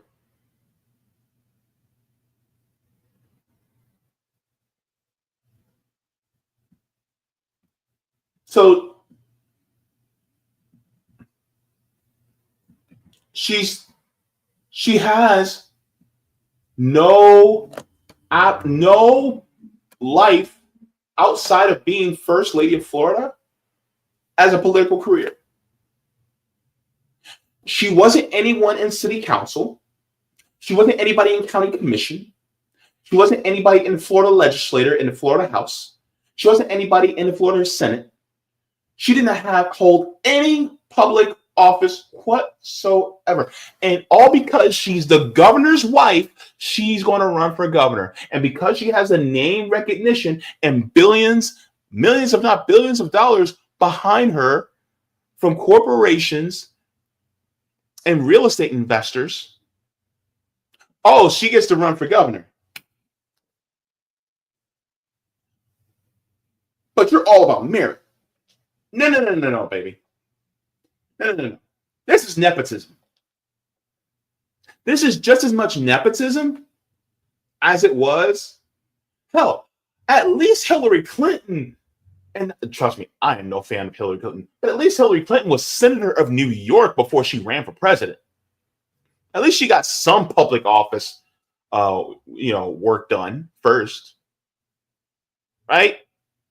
Casey DeSantis is going straight from First Lady to governor. What? Have you ever ran for office before? Have you ever been an elected official before? Now, a lot of people say, well, Donald Trump has never been an elected official. And my thing is, it's like, okay, fine, right? But this whole merit-based, it kind of falls apart. Because she's doing it because that's his wife. If Casey DeSantis wasn't Casey DeSantis was still Casey Black, and she wasn't married to an elected official that was the governor, and she never held public life, but then she decided to run for governor, that's one thing. But because you're the wife of the governor, that means some people are going to see her as a shoo-in. All because she swapped spit with the guy that was running Florida. It's stupid. It's stupid to me. Like, no. And then on top of that, the policies that she would carry on as Ron DeSantis basically it'll be Ron DeSantis' third term, essentially. And who's to say that he won't be, advising her and whispering her in the background of what to do? Or maybe she's the one advising him and whispering behind his ear in the background right now. But these policies are leaving Floridians in the dust. It doesn't make any sense. But yeah, let's go back to that article really quick. It says Ron DeSantis' team is urging Florida lobbyists not to back Representative Byron Donalds for governor. Pressure campaign that this is what they're leading right now. So it says Florida Governor Ron DeSantis' political operation is making calls urging state lobbyists not to support Representative Byron Donalds, whose 2026 bid for governor has already socked away more than $3 million, much of which has come from President Donald Trump's donors. The calls, according to 7 people familiar with the effort who requested anonymity to speak freely, are attempts to curb any potential contributions from mostly Tallahassee-based lobbyists to Donald's campaign.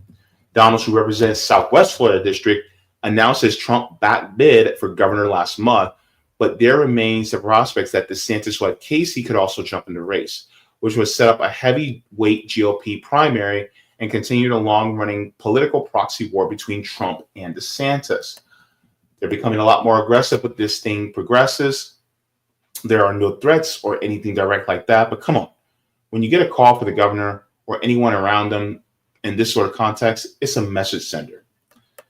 Florida is 3 weeks into its legislative session, which the same lobbyist DeSantis is urging not to support Donalds needs DeSantis to sign bills into law for their clients.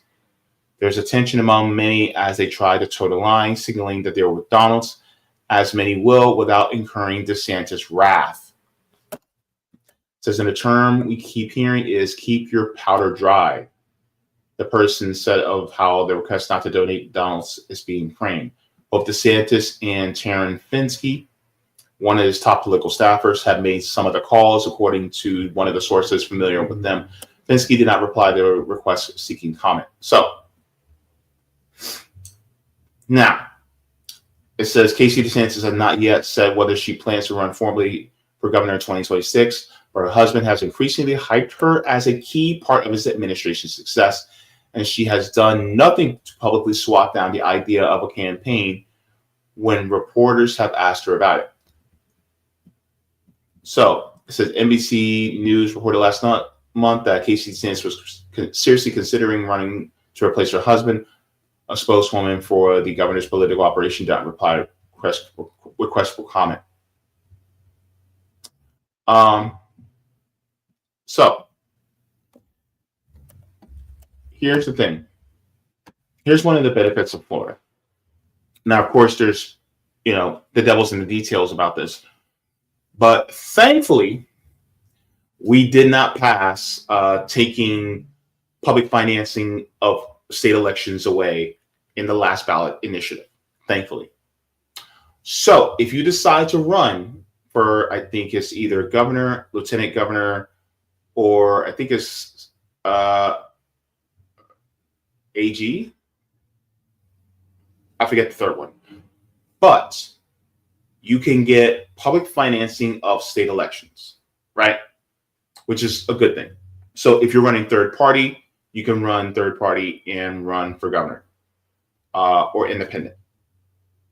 And I'm urging somebody who is in Florida, if you believe in healthcare as a necessity, housing as a necessity, education as a necessity for everyone, if you believe in having a clean, well-balanced environment, and you don't want to see capitalism, I don't want to see capitalism ever again, but if you don't believe that capitalism really should be, a mainstay here in Florida, hey, there you go. Right? Because Byron Donalds and Casey DeSantis, They're going to be basically battling it out in the Florida primary. Whoever the Democrats choose, it could be Nikki Fried or whoever.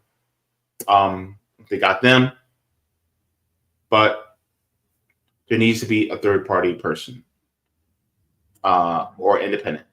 But yeah, Casey DeSantis. What do you guys think about that? I think it's just like, the hell are you guys thinking? Casey DeSantis, really? I don't know. I don't like the duopoly anyway. So either Democrat or Republican, we're screwed. Whether it's going to be Casey DeSantis, Byron Donalds, or whoever the Florida Democratic Party chooses. But ultimately, this is why we talk about organizing our communities and doing the best we can to build dual power, because no matter what they do at the duopoly, this state is cooked.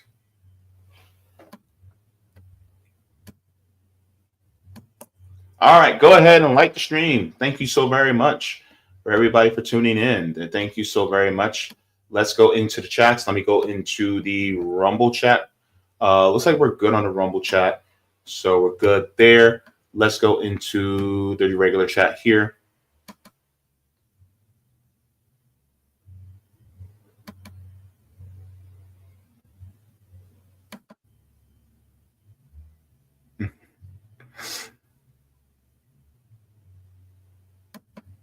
Let me see here.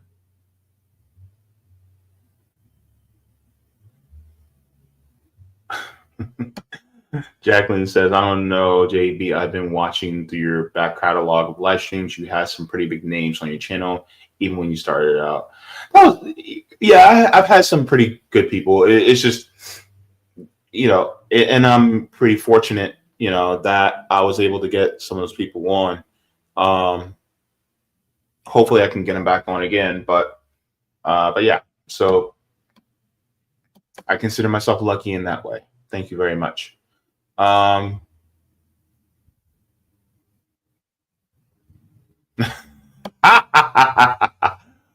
if Ron and Casey met at the evil maniacs convention. It's where they fell in love. Oh my gosh. Okay, Kate Mack, you're such a sweetheart, and I look, whatever you baked, I hope it's delicious. Chocolate cookies, oh my god, don't. Look, I'm trying to be good, Miss Kate Mack. Don't do that. Travelers both said Jen Perlman should run. I think she left the Democratic Party. So she runs third party or independent.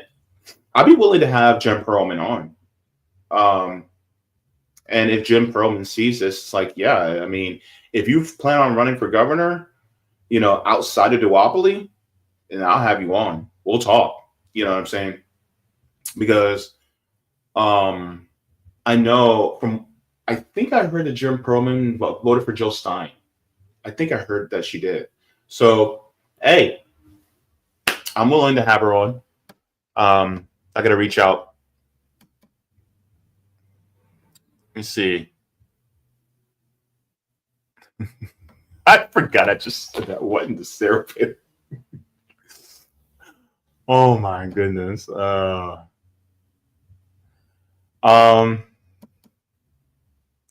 me see. Golden Monarch says, smarter than the average conservative. Hey, yo, boo, let's get ourselves a big picnic basket or two. Oh, Yogi. Remember Boo Boo? Nikki's World says, I'm in Florida and our politicians are very crappy. Yeah. They are horrible. Terrible people. You see. Thank you very much. It was actually a gift from a comrade. Thank you very much. Holly Horn says, talking about how they like the kafia.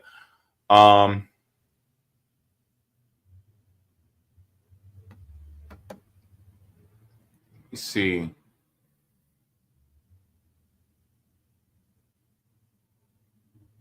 Exactly what I'm saying. Golden Monarch, Casey DeSantis should at least run for city council first. Jeez, yeah. Like get something under your belt instead of just being Ron DeSantis' wife. Like, here's my thing, right? Political ideology and that and you know, partisanship and all that stuff aside. Prove that you can actually be an elected official.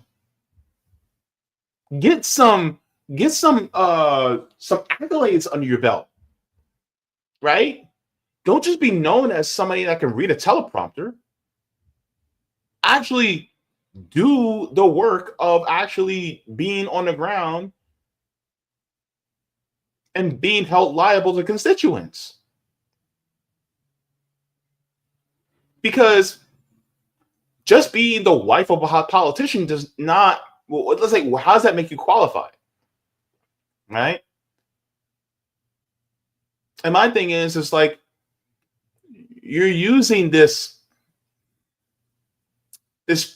privilege of really just being the wife of a particular politician to get ahead. It doesn't smell right to me, you know?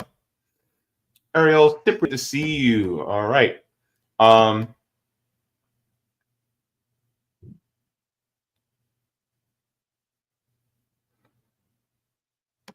Let's continue on.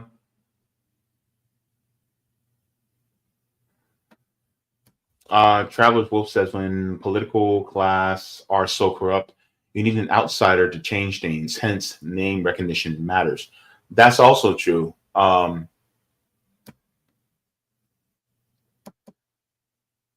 Name recognition is a big thing. But the thing is, like, that name recognition would have to come through a medium where it informs many people. And a lot of times, that, like, this is, for instance, this is the why a lot of people didn't know the name of Jill Stein, right?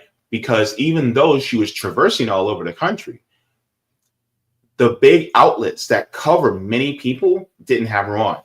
MSNBC didn't have her on. Fox News didn't have her on. CNN didn't have her on. CBS didn't have her on. ABC didn't have her on to talk about her policies. To talk about her policies and what she plans to do and what she wants to do. Right? And the funny part is, and yes, I was co-press director for her campaign for 2024. Full disclosure. But the problem is that they're afraid of what she would tell the people, because she would put out policy positions that would make people look at the Democratic and Republican parties and say, why in the hell are we voting for you in the first place? And this is exactly what happened during the Breakfast Club interview when she and Butch Ware had to contend with Angela Rye, because Angela Rye was sent really by the Democratic Party to try to foil whatever attempts that Dr. Jill Stein and Butch Ware were trying to do as far as running for president and vice president. And she failed miserably. And you can see the comments. Everybody's like, oh my God, who is this Jill Stein? I never heard about her. Her policies sound great. Oh, she has a black agenda. She wants to do reparations for Black Americans. Oh my gosh. She wants to do healthcare for everybody, public housing. This lady sounds pretty awesome. Why are we voting for Democrats and Republicans again? And so that name recognition, if she were to get on these big corporate media outlets, that's what would happen. But guess what? They don't want that, because they know that's like, look, prime example. And some of you are vegetarians, so I get it. But no, I'm not going to do it that way. Well, yeah, I can do it this way. So that's like a kid never having ice cream before. And you give them some crappy dessert that, you know, it's either the crappy dessert or just the terrible dessert. And it's like you get to choose between those two. But yet you don't want them to know what ice cream tastes like, because if they know what ice cream tastes like, they're going to be like, oh my God, I want that all the time. And it's the exact same thing. And that's exactly why they don't want people to know, the policies of these third parties, whether it's PSL, whether it's Green Party, whether it's other parties that are running presidential candidates that are really anti-capitalist and anti-imperialist. They don't want to have that. Roger says, trust me, you can get Dr. Mona Hanna Atisha on your show. Pass on to Jordan Chariton. He'll hook you up. That's a good point. I can try. Thank you very much for the vote of confidence. Roger Meadows. Sip Sauce says, I think Jen did vote for Stein, but she didn't want to run green. I hope she changes her mind. I mean, if her policies match up with, fighting against imperialism and capitalism, we can iron out the rest of the details in an interview. But my thing is like, I wanted somebody that is, anti-capitalist and anti-imperialist first. And then we can iron out those details in an interview. Because if there's something I need to push back on, then I'll push back. But for the most part, the two hallmarks, anti-capitalist, anti-imperialist. You know what I'm saying? So, yeah. All right. So, I'm just going to check on the Rumble one more time. Oh, my goodness. It's 5 o'clock. All right. So, let's go into the final segment. Let me read this really quick. Roger Meadows says, the Dems, Trump won because you voted for Joe Stein, not Hillary Harris. Us, no, Trump won because you didn't vote for Jill and voted for Hillary Harris. Now, see what I did there? Use that from now on. Ooh, Roger, I like the way you think. All right, so let's go to the next subject, the next one. Now we're going to get into, let's talk about firefighters, shall we? This will be a quick segment. Y'all need to pay these firefighters. So let's get into this. I think this is absolutely necessary because firefighters are very important to our society. So let me.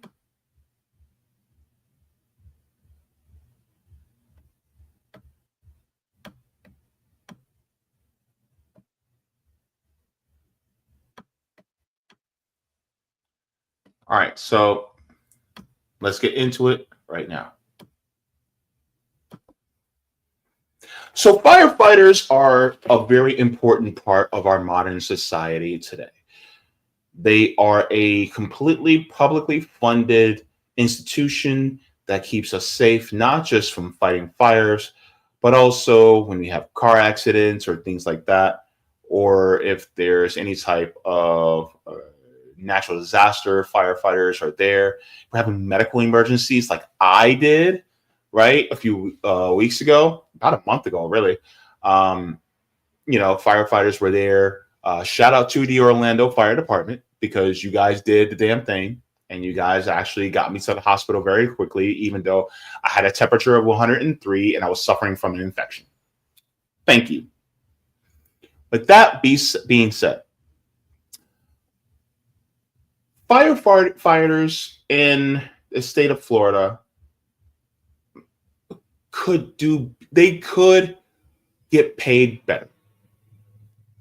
But one story outraged me. And I want to get into this because it's a tragedy and a travesty that anything like this would happen, especially when it comes to firefighters. So we're going to go to the article first, and then we'll go into the video.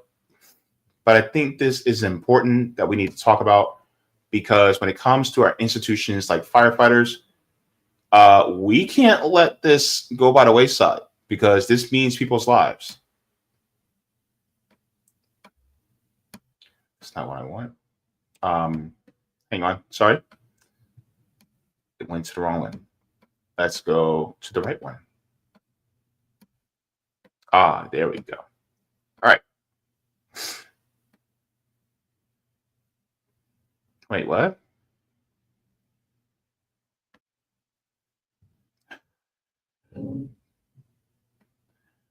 This is what I hate. I had access to this, but now they're like, well, you're using an ad blocker, so you need to log in.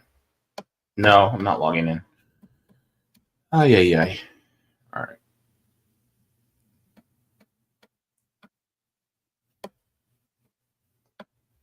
Hang on, I'm sorry. I hate when it does this. Hang on, let me see. Let me refresh. Okay. Okay, continue to site. All right. So let's enlarge just a little bit. It says Brevard County firefighters rally at Vieira Government Center over pay impasse. Now, this is a story that came out in February, but I really wanted to get this story out there because I think it's deeply important.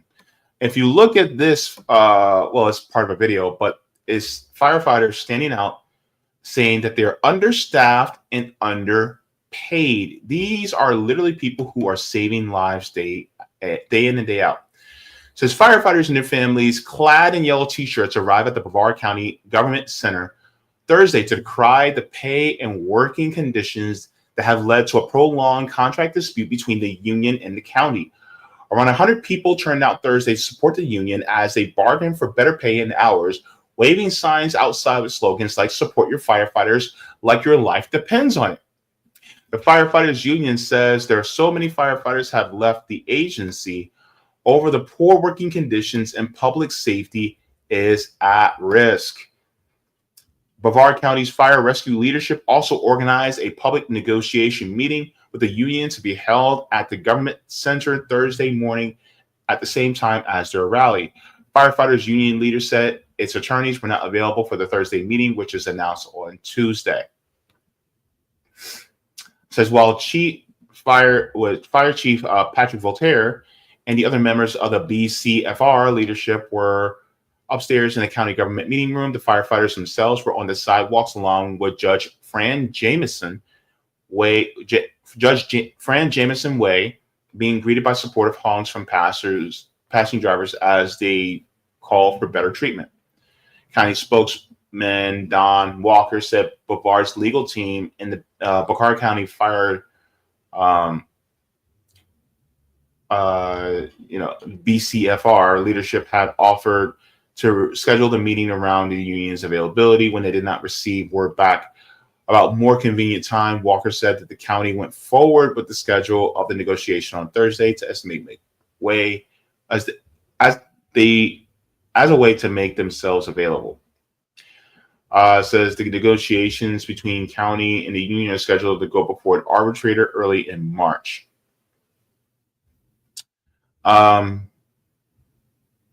So here is the point. Bramson estimates that BCFR is operating with about 80% of its staffing needs met and is short several ambulances as well. Quote, our men and women are leaving at an unprecedented rate, requiring fire safety personnel to work an inordinate amount of time. The loss of emergency and fire safety personnel and the inability to recruit is both unsustainable for the success of BCFR and is unsafe for the Brevard County community.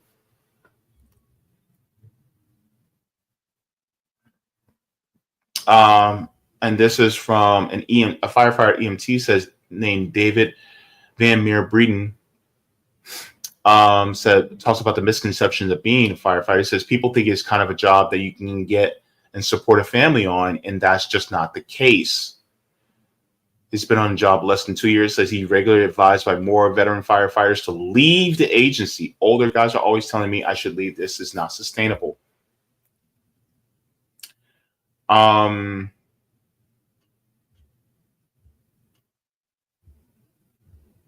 So ultimately, this is what's going on. Firefighters being overworked and underpaid in Brevard County. Now, Brevard County is on the it's on the east coast of Florida. It covers like Cocoa Beach and things like, and the coast there. So that's part of Brevard County. Now, when it comes to being in an area like Brevard County, we are about to hit hurricane season again. And plus, we're about to hit summer. So the fire departments are always busy, especially in regards to people with heat exhaustion, homelessness. So you're going to have to treat homeless people. There could be fires that happen, wildfires that happen. And then we have hurricanes that come in, severe thunderstorms, things like that, right? On top of all the medical emergencies that fire departments also respond to, because fire departments don't just respond to fires, they respond to medical emergencies as well. Trust me, I go to dialysis. I see the fire department at least once a week. Well, maybe every other week. Between once and maybe every other week, I see the fire department because there's some patient at my dialysis center that needs to go to the hospital and they need to be transported by emergency services. So they're constantly coming, even if it's not a fire. So further developments have happened, and I want to get into that now because it's getting even worse. Let's get into this report. Well, after years of trouble keeping firefighters on the job because of low starting pay, they still make as little as $15 an hour. Now Brevard can... Oh, wait.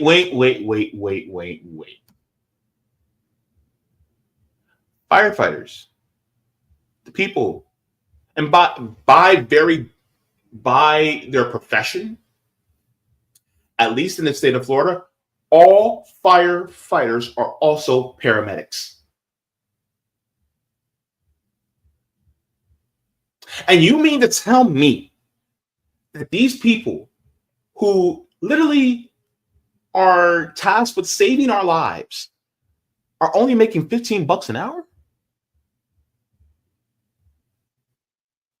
I'm sorry, what? The firefighters?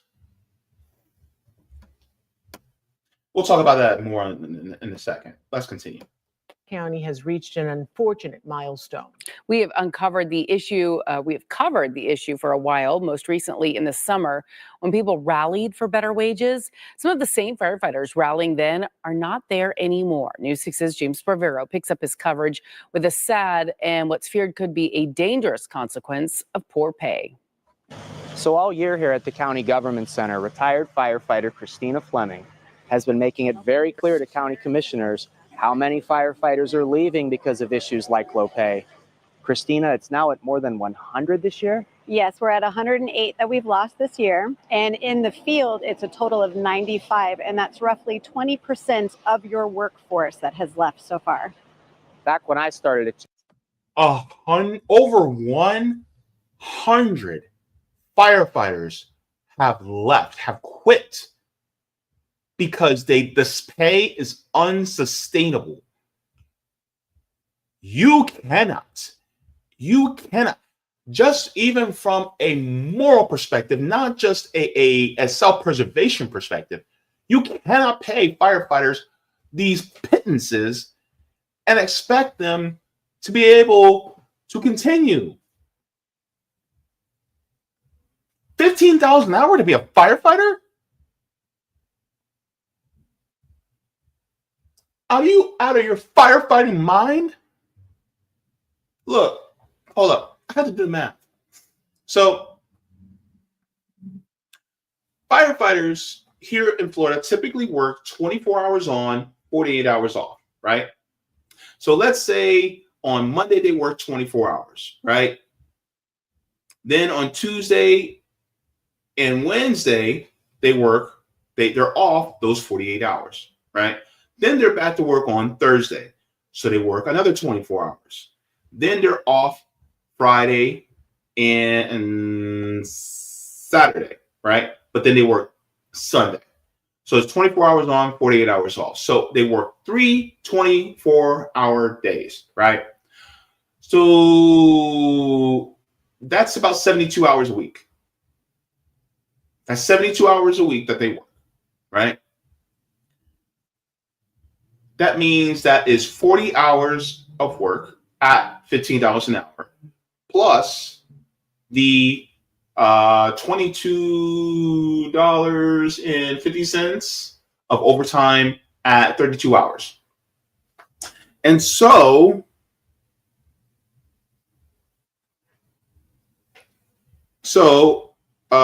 40 hours and $15 an hour is $600 a week. And then the $22.50 times 32 is $720. Okay, so $720 of overtime plus the $600 that they make from $15 an hour after 40 hours is $1,320, right? $1,320. Times that by 4, which is 4 weeks in a month, and that comes out to $5,280 a month. That's how much the firefighter starting makes, $5,280 a month. That's before taxes. That's before health insurance, right? That's before all that. Okay. Now, let me show you this. We'll get back to this in a second. I just want to show you guys how unsustainable this really is. So let's go to the out of reach, because we talked about this many times before, but it's very important. This is from the National Low Income Housing Coalition. Ooh. Why does it keep going to different? I hate when it does that. All right. There we go. So this is the out of reach, National Low Income Housing out of reach cost of housing, right? We live in Florida, right? And of course, Florida is the 10th most expensive state. You need to make at least $35.24 an hour in order to be able to afford a 2-bedroom apartment in this state. $35.24 an hour. And you mean to tell me that firefighters are only making 15? They're making less than half?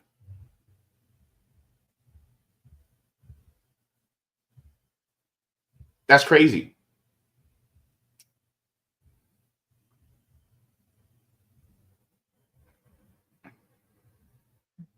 Hang on. So $35.24 an hour, so $52.80.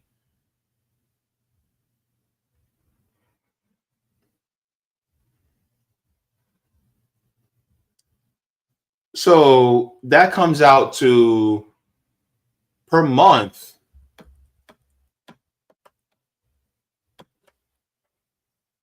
here, $5,638.40 if you were making what you should make in Florida, right?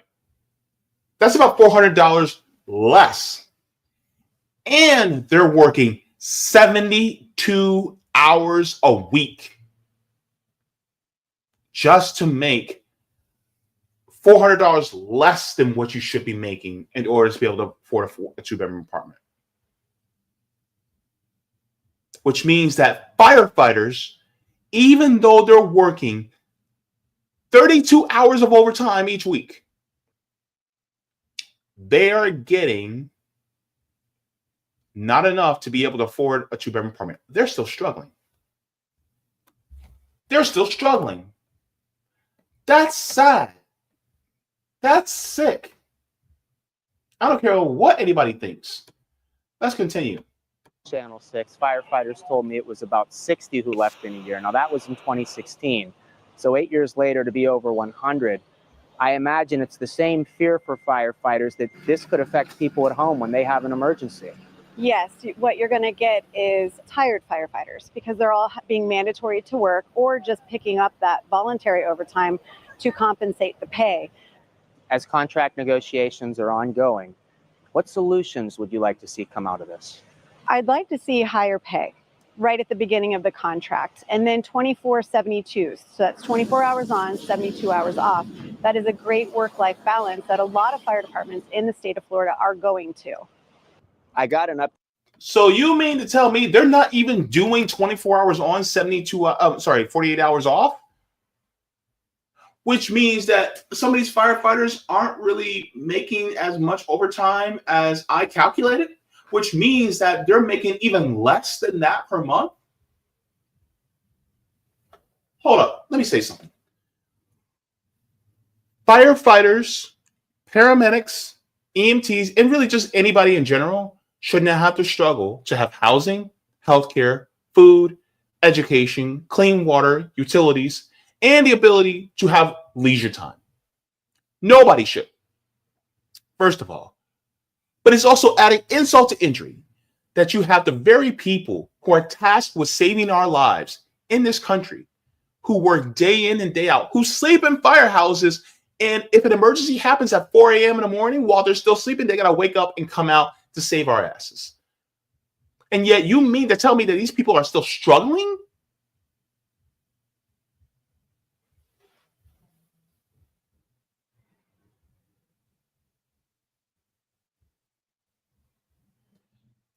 Brevard County is cooked.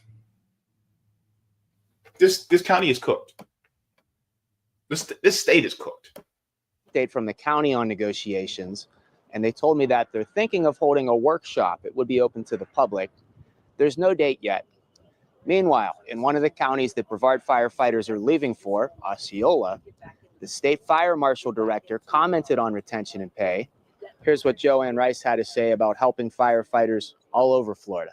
Firefighter pay, we're always going to ask for more pay, more benefits. Departments are struggling and working as hard as they can to make those benefits available to our firefighters. But it's across the state and it's across the country, honestly. But we've tried to do what we can in the state to make sure that we are firefighter friendly. In Brevard County, I'm James Sparvero, Getting Results News 6. So this is the problem with the system, is when it comes to the people who actually provide services for the people, they get screwed. Just look at what DOJ is doing to a lot of government employees in the federal government that provide essential services for those of us who are regular citizens. Anything that provides the essential services for regular citizens, now we got to cut that. Meanwhile, the police are getting money hand over fist because they protect property. But yet firefighters are not making a livable wage? Are you kidding me right now? On top of it, and this is the thing that blows my mind, is the fact that you now have 108 firefighters that just left. Which means that the services that people depend on are going to be more strained. And what if a big freak accident happens? There's not enough firefighters.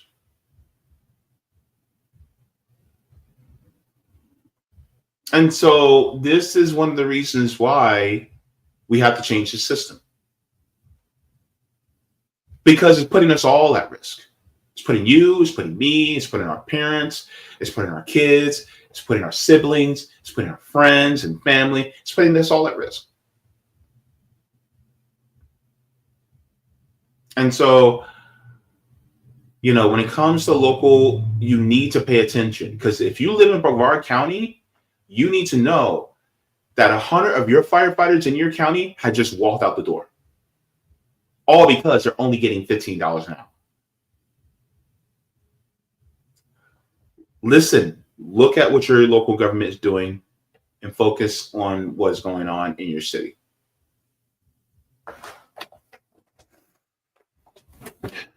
And like I said in the thumbnail, pay these firefighters. Give them a living wage. Stop this. You know what? Start taxing the wealthy people in the county more. If you got to do that just to pay your firefighters more, fine, go ahead and do it. Or you can just build a public bank. That would also help out too. But you guys need to find a way to pay these firefighters more, because people's lives literally hang in the balance.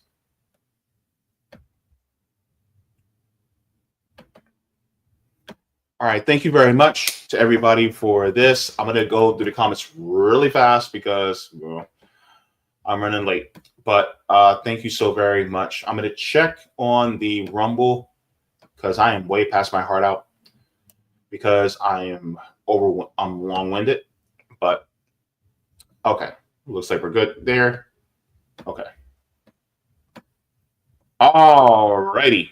So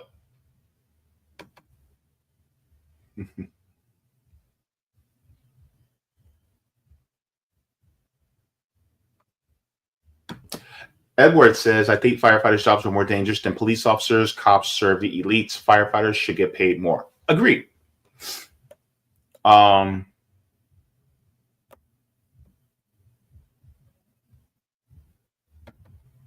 You see,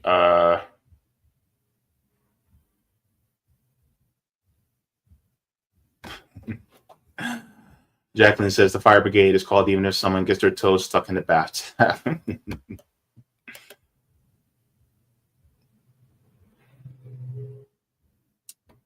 Jacqueline, what do the police make in Florida? More than $15 an hour. That's for damn sure.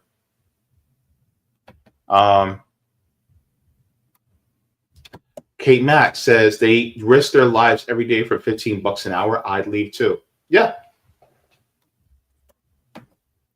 Golden Monarch says it's all a scam. How are firefighters underpaid plus 24-hour per shift? What kind of ish is that? I'm going to tell you right now, even if it was a 24 hours on, 48 hours off, I'm like, that's still like, at least they're making overtime, right? But they should still be making a living wage. Like, firefighters should be making $35 an hour and still having the 24 hours on, 48 hours off. And you'd be like, well, my God, they're going to be making a lot of money with that overtime if they're making $35 an hour. Exactly. They're firefighters. They are firefighters. I feel the same way about teachers, nurses, doctors. I feel the same way about a lot of different professions. Like, you're literally holding the lives of people in your very hands, and you mean to tell me we're not going to pay them well? What the hell is wrong with you? The people who actually do shit? Not like these big old CEOs who just go to meetings and don't really do much. If they leave, the company still runs, but if the workers leave, it's gone. Yeah, it just gets on my nerves, man. Anyway, Roger says, I just missed the story. I was on the phone with Seth Donnelly at Tag. Please share RBN interview in chat.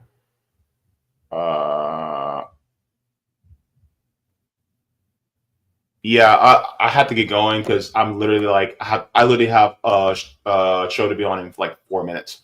But I got to get going, everybody. Look, here's the thing. I'm down with all firefighters for the most part. Make sure that they're paid well. Make sure everybody's paid. Everybody deserves a living wage, no matter who they are. But as we, I head on out, I just want to thank everybody for tuning in. You guys have yourself a great day. Thank you. Shout out to Jordan Chariton for coming on. Also, the link to his book is also in the description below. And you guys can always tune in to Status Coup news on a daily basis to get news that's actually on the ground. So thank you very much for that. Water your plants. Water yourselves. Leave the world better than you found it. Do all the things. If you got them, forehead kisses to every single one of you. Do all the things. If you got them smoking, if you got them drinking, if you got them got them, then wash up it funny because joy is revolutionary. And I'll see you guys in the next one. I'm off to be on Jason Smith's show to talk about China. It's going to be a great time. Take care, everybody. Good night.